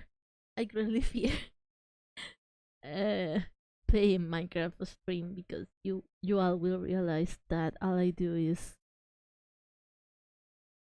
um travel by ship. I just find the sea and I'm gone and you will never see me again.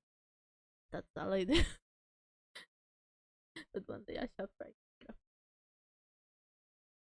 No crazy builds, not even exploring, not even going underground. I just travel the sea. You know? You know? I like the sea. I like the sea. I like Minecraft Sea too. I don't know what to do with this shoulder, so we'll leave it here. So it's like leaning. She's like leaning on to you to like she's going to tell you a secret, an evil secret, and it's probably going to cost you some money after you hear it. But it's too late and you already heard it, so you have to pay.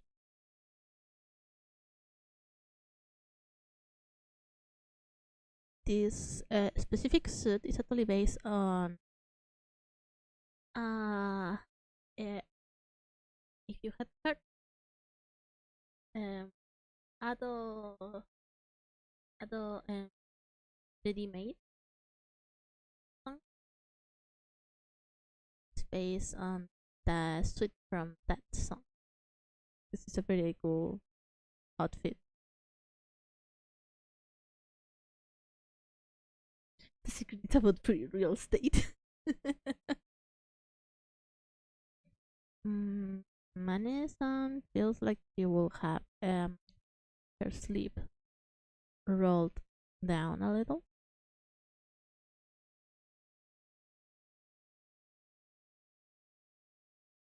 Pretty much that's not gonna.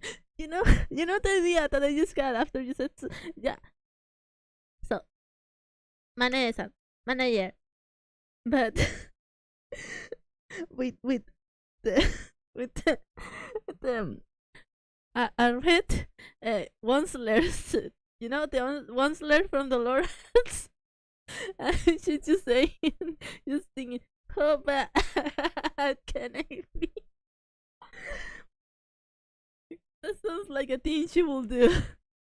I mean, I know the beginning, the alternative song for that part probably fits her best because it's a lot more evil. But I'm sorry, I'm calling you evil, but the ones like, oh, what can I be? You fits her so well because she's like, huh? I'm just a little guy.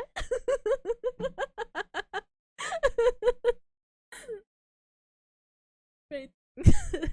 Yun. I'm trying to rapidly. I never get bored of drawing Manis and memes. I call him Manis and I don't want manager memes. And I guess I'll draw myself as the Lorette. Not the capitalism. Please, no. Not the capitalism. Anything but.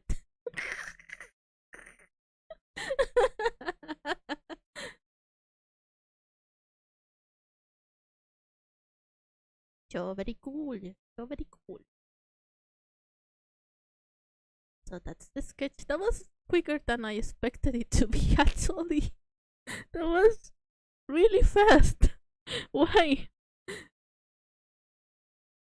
Shinon 100%.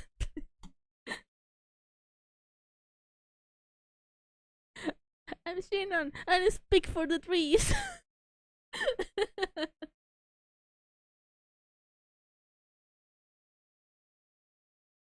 Who was it? Who was the meme? It was something like speak for the trees. Something like stop or break your knees. Kind of like that. Which reminds me of it wasn't a specifically just a Spanish meme, but the but it was about the knee use, like the knee use, like juice in your knees. So the Spanish will say, "Oh no, le sacaron el líquido de las rodillas." It's just like, "Oh no, they took away his knee juice." So funny. So for some reason, it was so hilariously funny. I like Spanish memes; they are wild. We do have a very weird meme that it's called. Not called. It's a song that says Auxilio. Mayo, cállese viejo lesbiano. Alright, alright. That's help, I'm fainting. And the answer is shut up, lesbian old man. It's so it's just that's that, that's the song. And there's a dinosaur dancing in the background. That's it.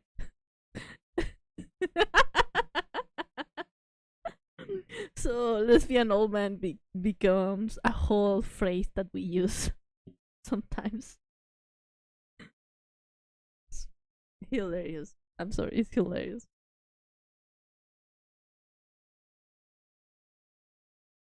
Well, that is my sense of humor. I'm so sorry. It's bad. And it's bad.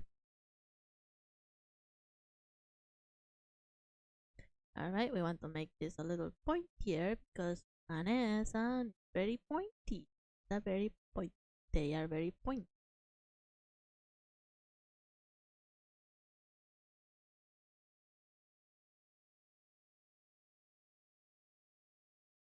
Mm.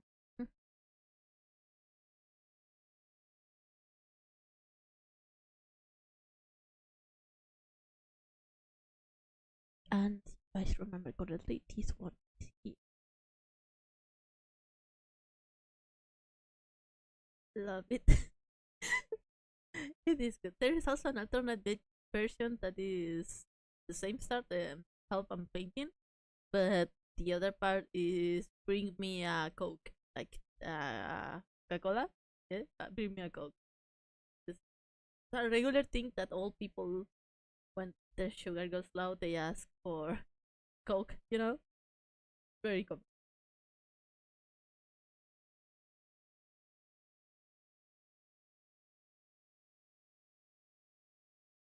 Uh-huh.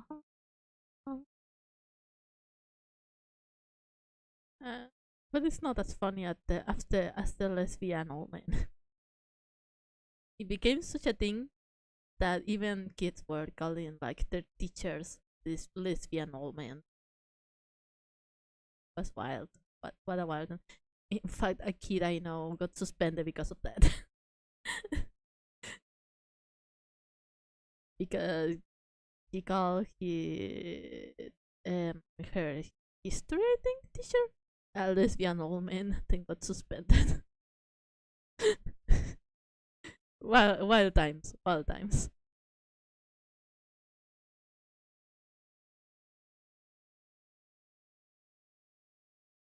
Not as popular anymore, but I do like to watch it anyways.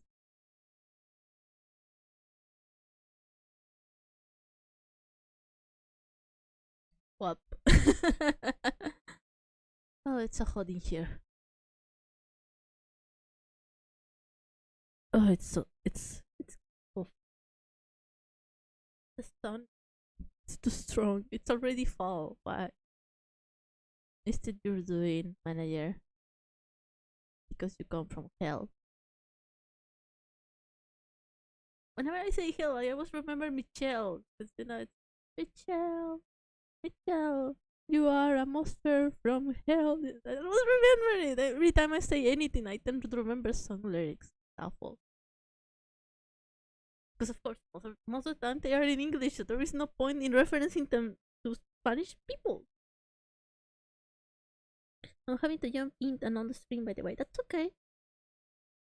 I hope it's not an issue on my end, actually. But if you have to do things, that's okay. Don't worry, don't worry, don't worry. But yes, struggle to not speak, like not have English speaking friends IRL. So most of the references or jokes or memes that I know have not fake on them. Why would they aren't fluent on the language. So sad. So very sad. You know so many songs and I can't jump and sing them randomly when they are suddenly they suddenly say words that remind me of the lyrics, which of course they don't match either because they talk Spanish. So she's a pain.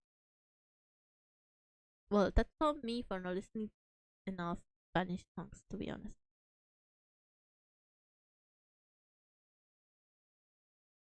That's completely on me.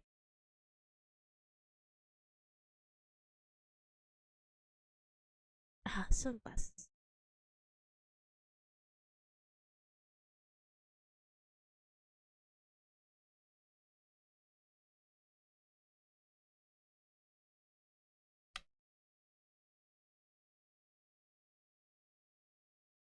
So Vanessa had a little choker, if I remember correctly.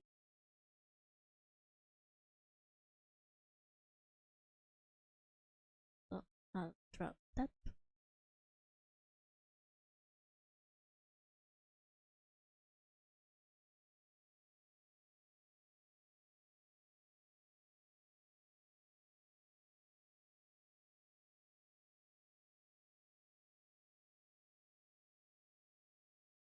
Yeah, so very cool.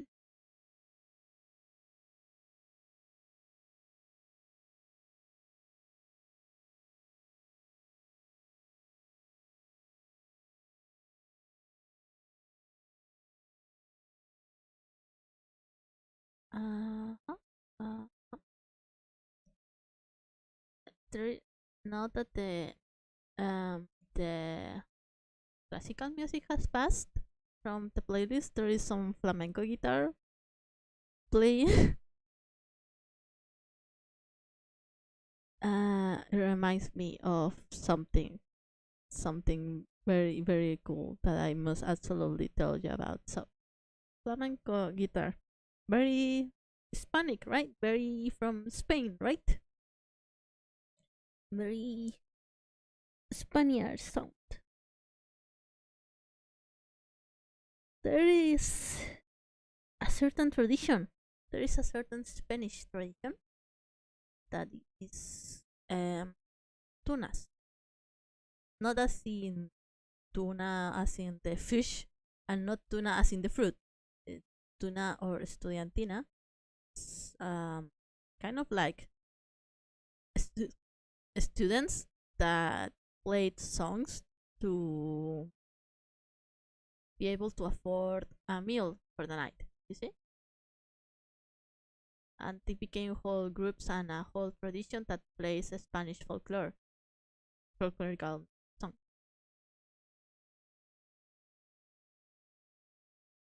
And that is a tradition that extended to Latin America, of course. And your humble servant here, of course, used to be part of one. Not a big fan of colonialism, but colonizers, but Spanish folklore is very nice, very nice. And we joined on on a tuna for at the university I was in, because most more estudiantinas are part of universities. They are students that used to play solstice at that's very close related to university. You get into the group and it has a whole hierarchy, and they wear these little old timey outfits that are black with capes full of ribbons that are given every encounter and everything. It's very pretty. I just played the tambourine, which I know it doesn't sound very cool. I know it doesn't sound very oh, it's just a tambourine, right? But you haven't seen how how they play it in the estudiantinas. You haven't seen that. It's great. They dance with them. You dance with them. You move them around your body and you jump and you play to the same rhythm of the paso doble. And it's great. I love the tambourine. I love the tambourine so much. But of course, you also learn to sing, and I wasn't too good, so we don't count that. But yes, can dance with tambourine. Whenever you think of tambourine, normally you think of like religious groups that just go bam and bam and bam, But not like that. And I will take mine out, but I don't want to like be too noisy about it. But it has a special rhythm, and the fact that you can dance with it, isn't that the coolest thing ever? It's not just playing the tambourine, it's a whole discipline. Like one time we had to play on the streets because we were saving money, because one of the guys from another tuna brought his food practicing tambourine dancing. Like it's serious business. It is serious business. They even make like give special prizes to the best tambourine dancers. It's so cool. And the songs are also very pretty. They talk about Spain, of course,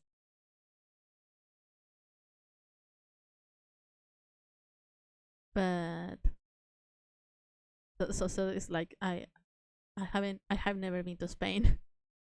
I don't know what if these songs say these beautiful places are actually that beautiful, but it's so fun to think about that. And the instrumentals are so nice. Instrumentals are so nice. There is a whole culture of it. It feels like a typical D&D bard kind of vibe.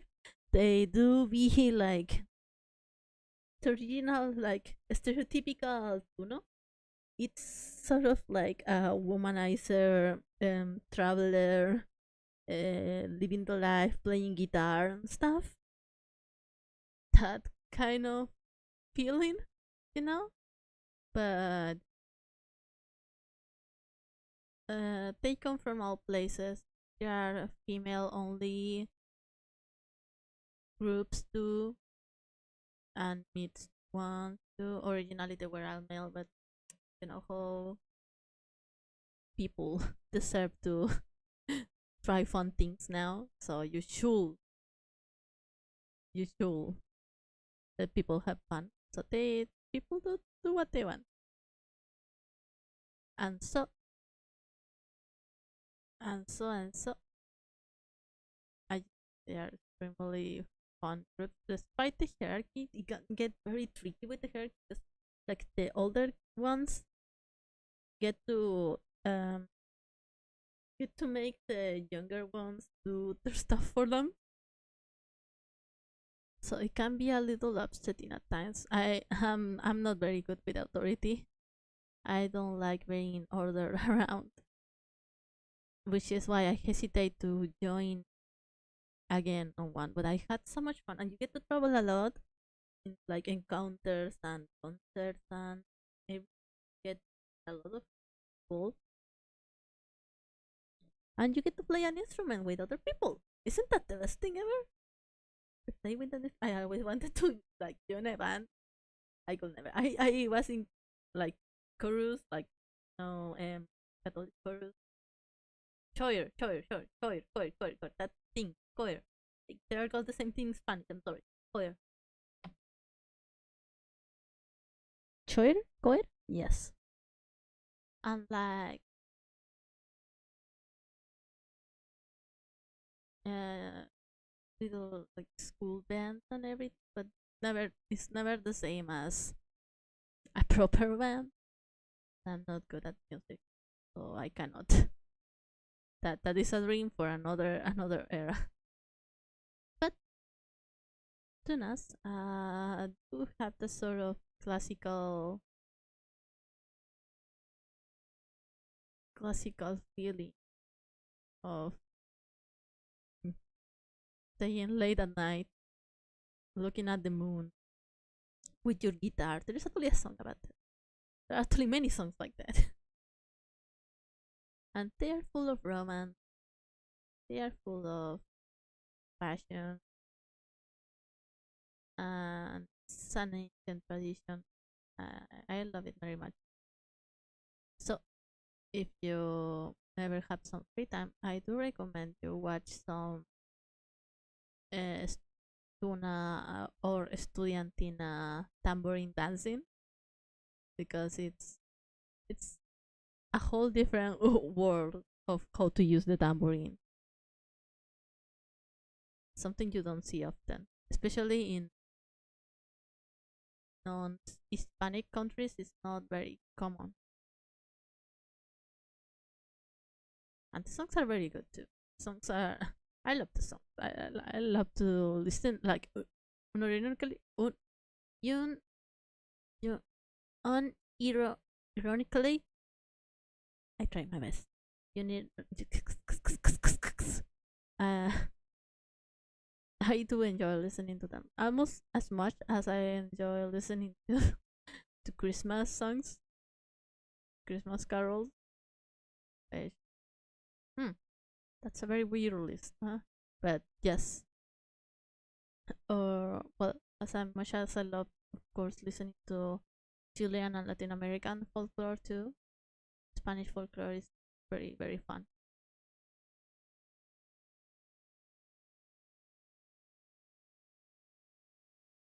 I even have my cape, and I also have some ribbons and everything. I wish I could go back to that, but again, I'm a little terrified of the whole hierarchy thing. I'm not good with it. I don't like to be ordered around, and I don't want to cause trouble either. So that will have to wait. And it's not like I can't practice on my own. Wait, but I haven't danced with tambourine in years, so I almost lost all my skill. Because all the time I was in art school, I didn't practice, and then the pandemic came, and I didn't practice either because I don't have a tambourine that well, you need a small tambourine so that it won't break as easily. Because tambourines are made how do you call it? Skin, skin, leather. Yes, leather. So they are made with a leather membrane. So the smallest the base is, the more sturdy the leather base will be. The leather membrane will be. So and you do need the leather membrane. You need the leather membrane to get the sound. You can't use a half moon tambourine. Those that look like moons. You can't use that kind of tambourine or a children tambourine. It needs to be a one with a membrane.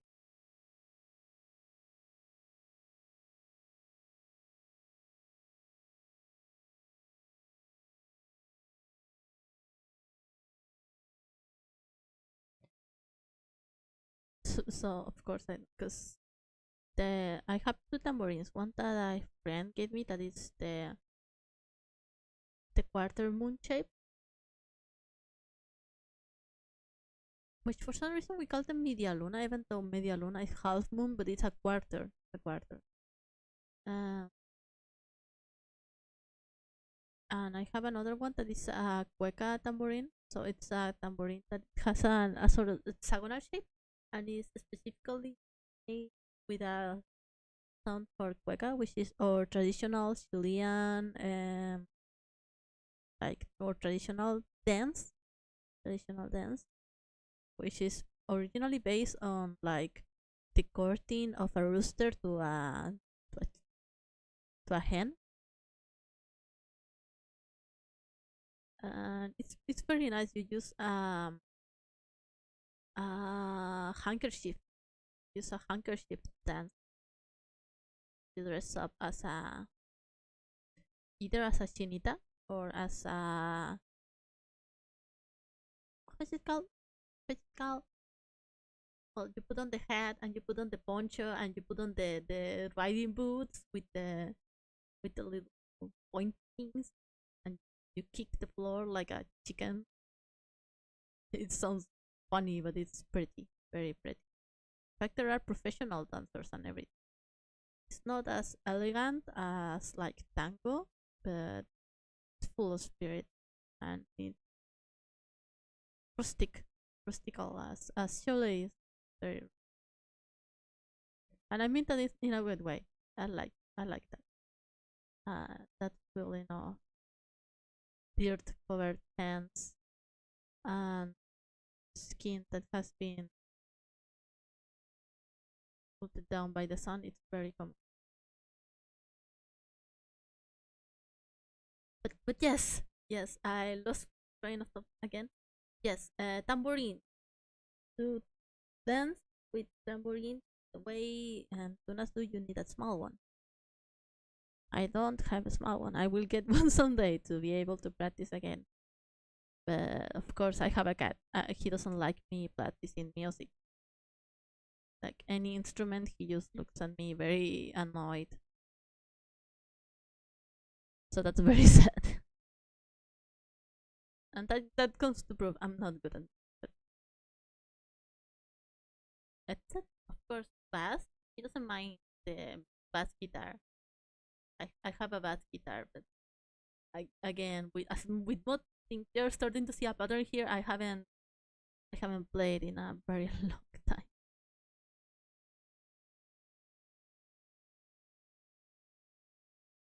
Uh, thank you. It's pretty close to it, honestly. Not that I think about. I forgot the nose and the mouth. I'm so sorry. Took your nose.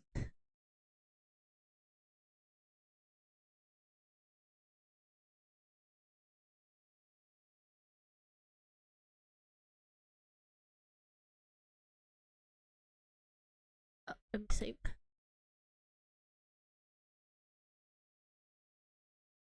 uh,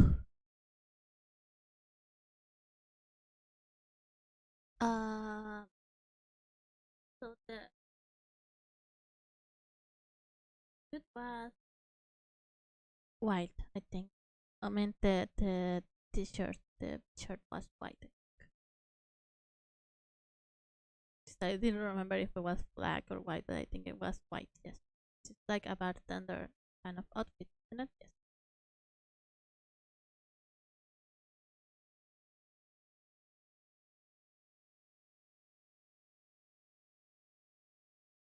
Then I think about the flamenco guitar also reminds me of the Eve soundtrack. You have played it, probably remember this main song. It's very like has that guitar sound, feels very Hispanic. Even though the game has nothing to do with that. I really miss it. I hope I can play it one day here. Even though I get very scared very easily. So that's going to be a little pathetic. I'm going to be a little pathetic, but I am a little pathetic. But there is nothing bad about being a little pathetic.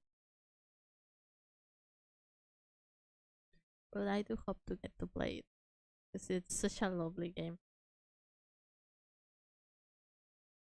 And I miss Gary. I miss Gary. He was a great character, especially when so the updated game had a part after you finish the main game in which you start as Gary, so you can see how he ended up where you find him. That was a really fun, cool way to add to the game because you literally find him in the middle of nowhere, and we always love to know more about Gary, specifically because he's like the only character aside from Mary that talks. So he's kind of the character you get the most of, and he's a good father of sorts. He's just a little guy. Uh, I like that kind of pathetic, but gentle and caring man. that trope. I like it a lot, as you can see.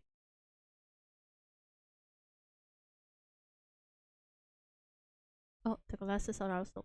I forgot for a second. Let's see. Oh, here.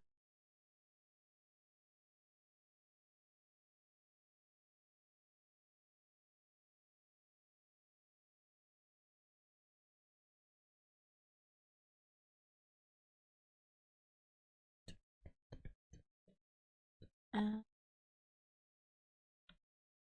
yeah, that's cool. That's and the little strip. I think it was blue.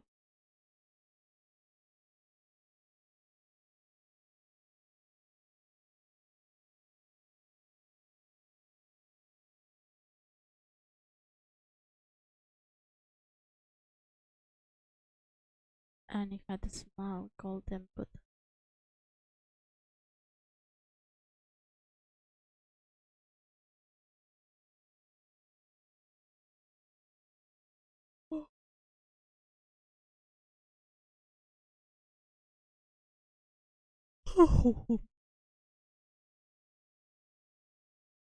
Then again, there are so many horror games I could play. Uh, but most of all, the one I want to play is Enroll. The the RPG Maker horror era was one of my favorites. There is such a tight knit community too. Like you're most likely going to know someone work on a game if you were part of the community. Like directly, you are going to know some who work on some games or translated them.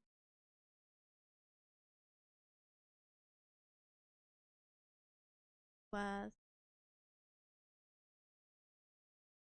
very lovely time.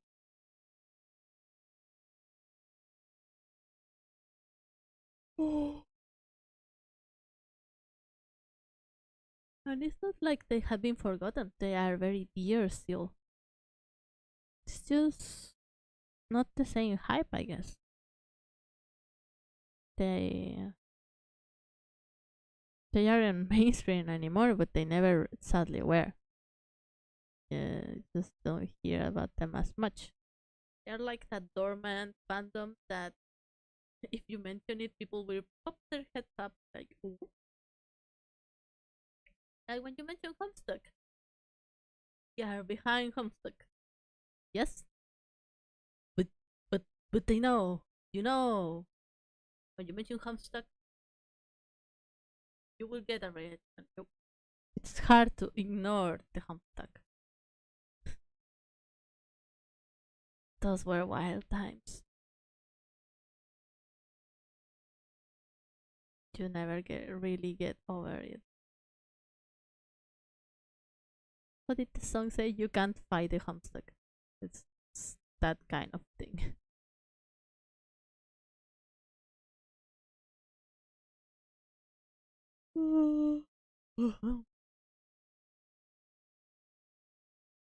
I forgot to pay here. There.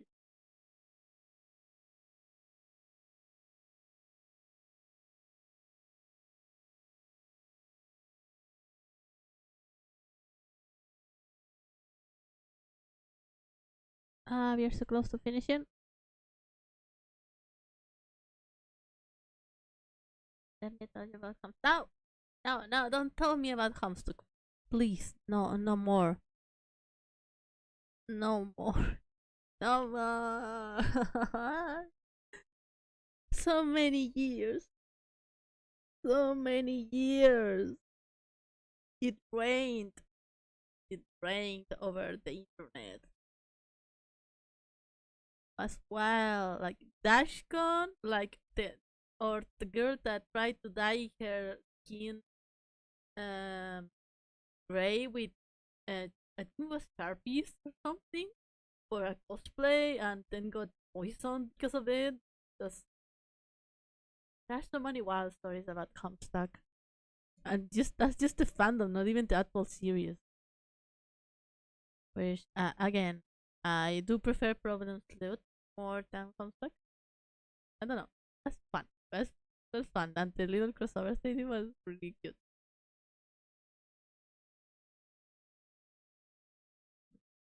I wanna go to start from. No! No, please, no. No more flashback of it. I should have not spoken of the Homestuck. I have awoken something in you, managers, and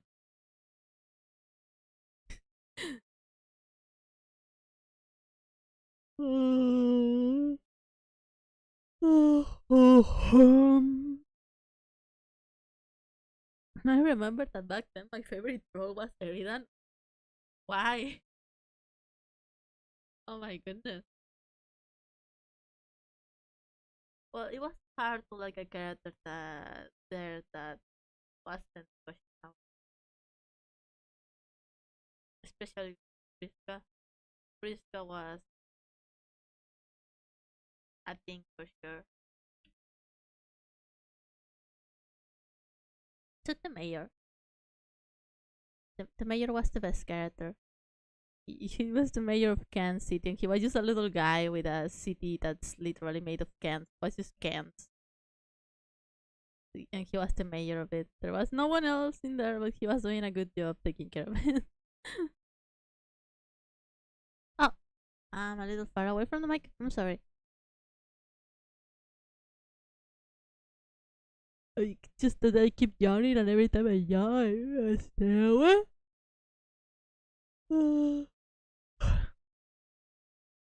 And then I forget to come back.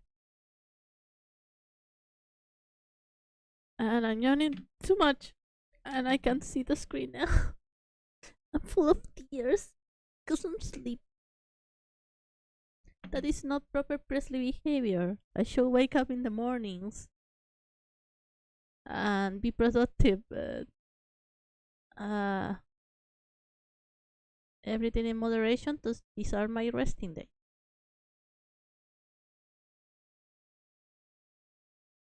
The mayor was lovely. The mayor is the best character, and I love him. He was just a little guy.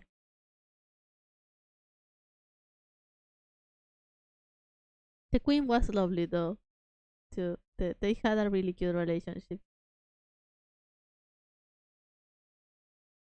Oh, I remember Cassie, Cassandra, the little lizard daughter that Young had. Those for me were the best characters.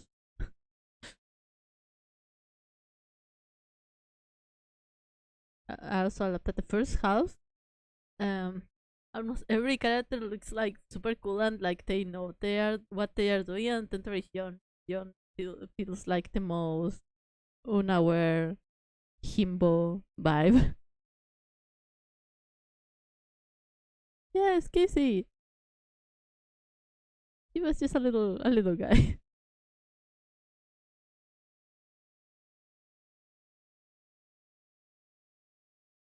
Oh,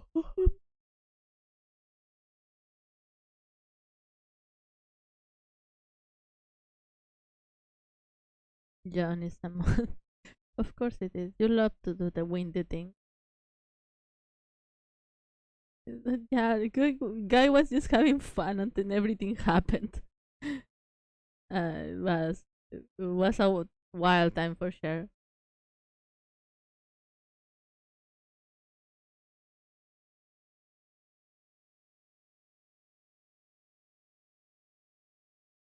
Oh, I'm so sorry. I keep yawning.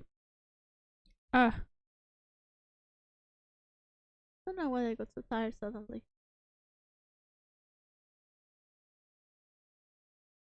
Well, I had a full rush of energy before the stream. I was panicking and screaming into the mic, as I usually do before any stream. Not very priestly behavior, but I'll get over it. I'll get over it. You build that strength like that. You do, and you become. And we are almost done. You can notice the difference between everyone else and I'm glad here, manager. You can notice the difference between a character I don't know and a character that I know. Oh, sure. You're lurking because I'm so tired. That's okay. Thank you for thank you for lurking. That's good. Please take care. Please do rest. Oh, I know you are, but still. Thank you for showing up. I shouldn't be as tired though, because it's like what? It's 4 p.m. here. Yeah, it's 4 p.m. 17. Almost 5. Almost 5. I want to finish this by 5 as usual.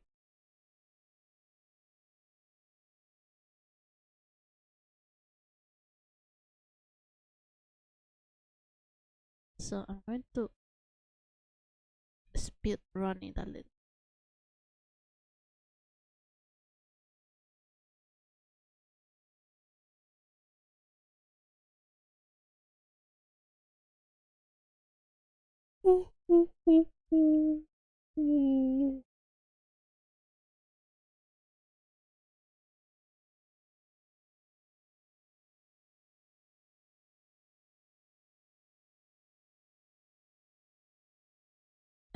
I thought about speed running and I'm thinking about Alone in the Dark again.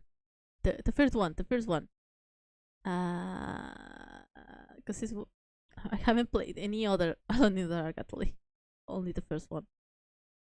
Love the way you pick colors. Thank you. Just go here and then I go there and then I change it up a little. That's all.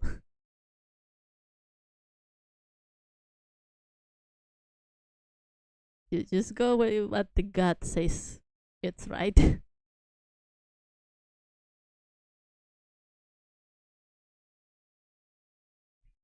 And I don't mean that literally.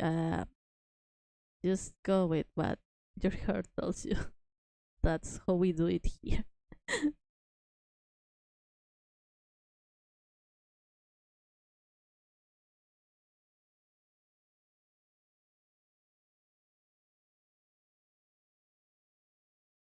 In fact, you see my clothes here, the PNG. Uh, Originally, I had a whole like talk and struggle with manager with Plaid about about the color palette because I picked the first one, which is the atoll one, and we tried a bunch of different others because I couldn't like choose. I couldn't decide on it because then we keep the original one because it was the one that looks the best of the other ones. The,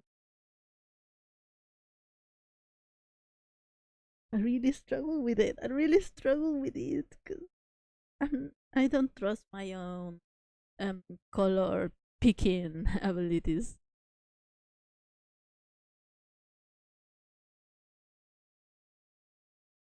Well, part of that is that part of also is just I don't know. This is one of the I wouldn't say the most the detailed, but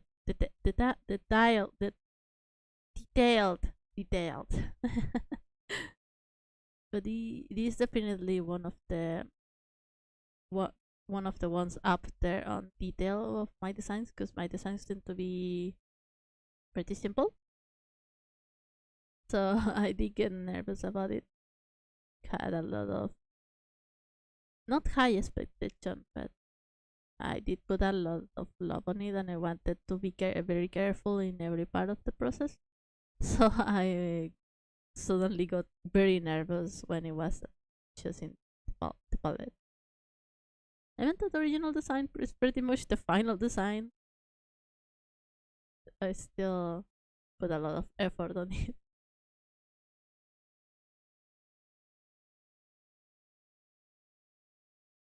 That's okay.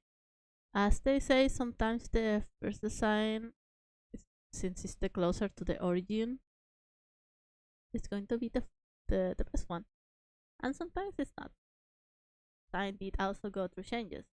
In fact, I had to use Picrew, like a lot of Picrew, to help me decide on small things until I felt like no, actually this doesn't feel right or this feels closer to the idea, and then I took other things from other characters that I had designed, and here we are.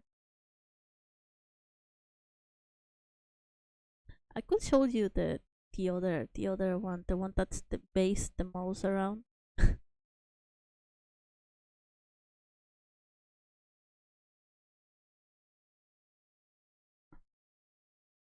But first, I'm going to finish Manager.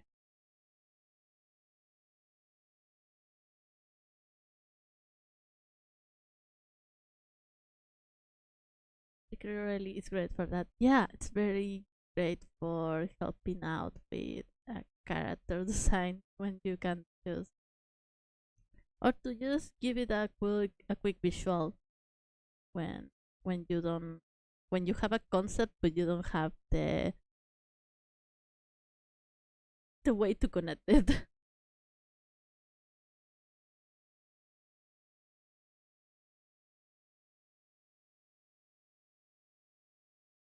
Which back then I didn't have. That's the thing. I didn't have like a way to properly connect the ideas I had, because I could have ended up drawing the same thing I always do for a personal design, and I didn't want that.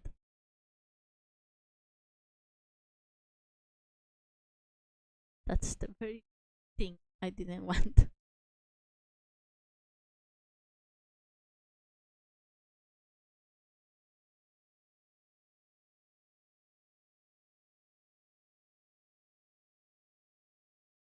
Uh, here, yeah, here.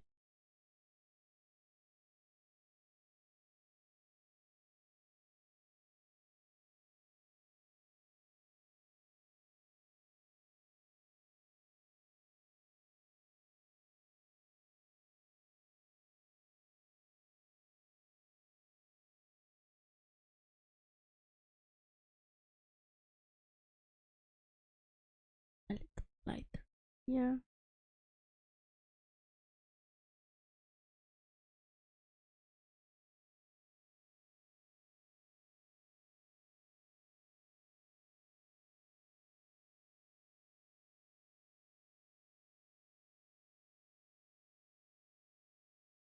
Oh, also another thing I noticed recently is that Picrio finally has like the page has English choice, like English language choice. So now it's easier to navigate. That was very cool. That was very nice.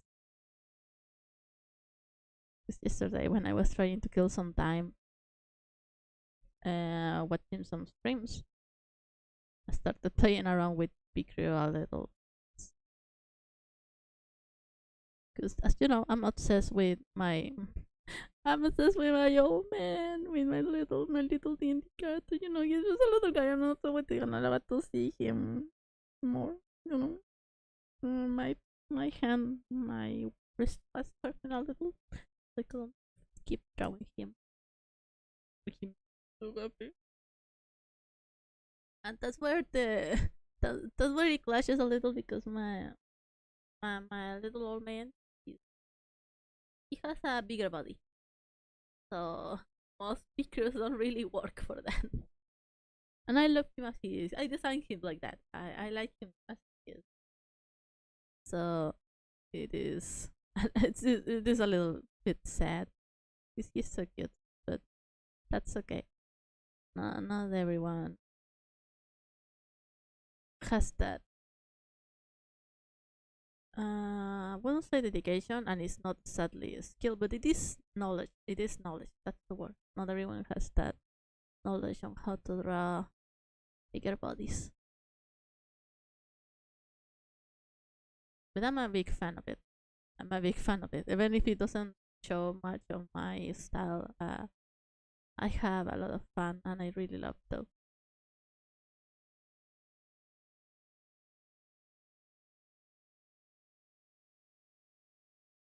All right, all right, all right.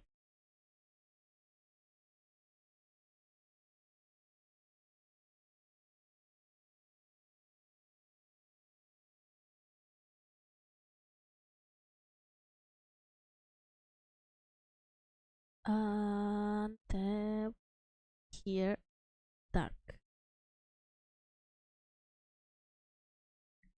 And I think that will be it. Yes. So it's this and this and this and this and this and this and this one and this one and this one. And here we are. Oh, well, I should put Jorgen higher up. Pick up flag. Oh, wait, I want to push.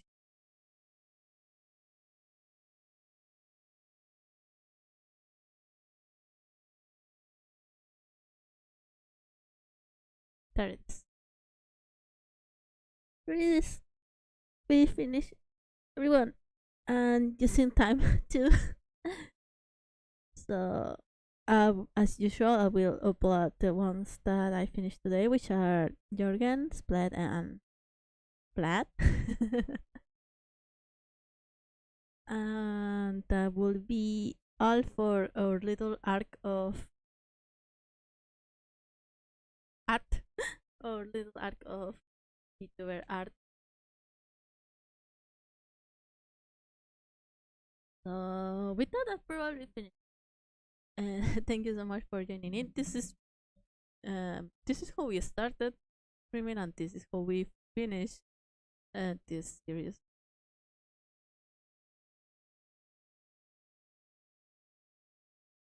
I will probably keep doing art or stream stuff because it's fun. But I'll try to make it not as long lasting as this little project was. Yeah. Thank you so much for joining in today, and thank you so much for keeping me company during all these streams. That sounds like I'm saying goodbye, but no, no, no, no. Just we are changing topic next time. I'll see what I can do. So thank you for hanging out, and have a nice day. Take care. Remember to brush your teeth. Remember to check if you're connected to your Wi-Fi and not your mobile data. And some water. Eat a small snack. Take care. Okay. Okay. Goodbye.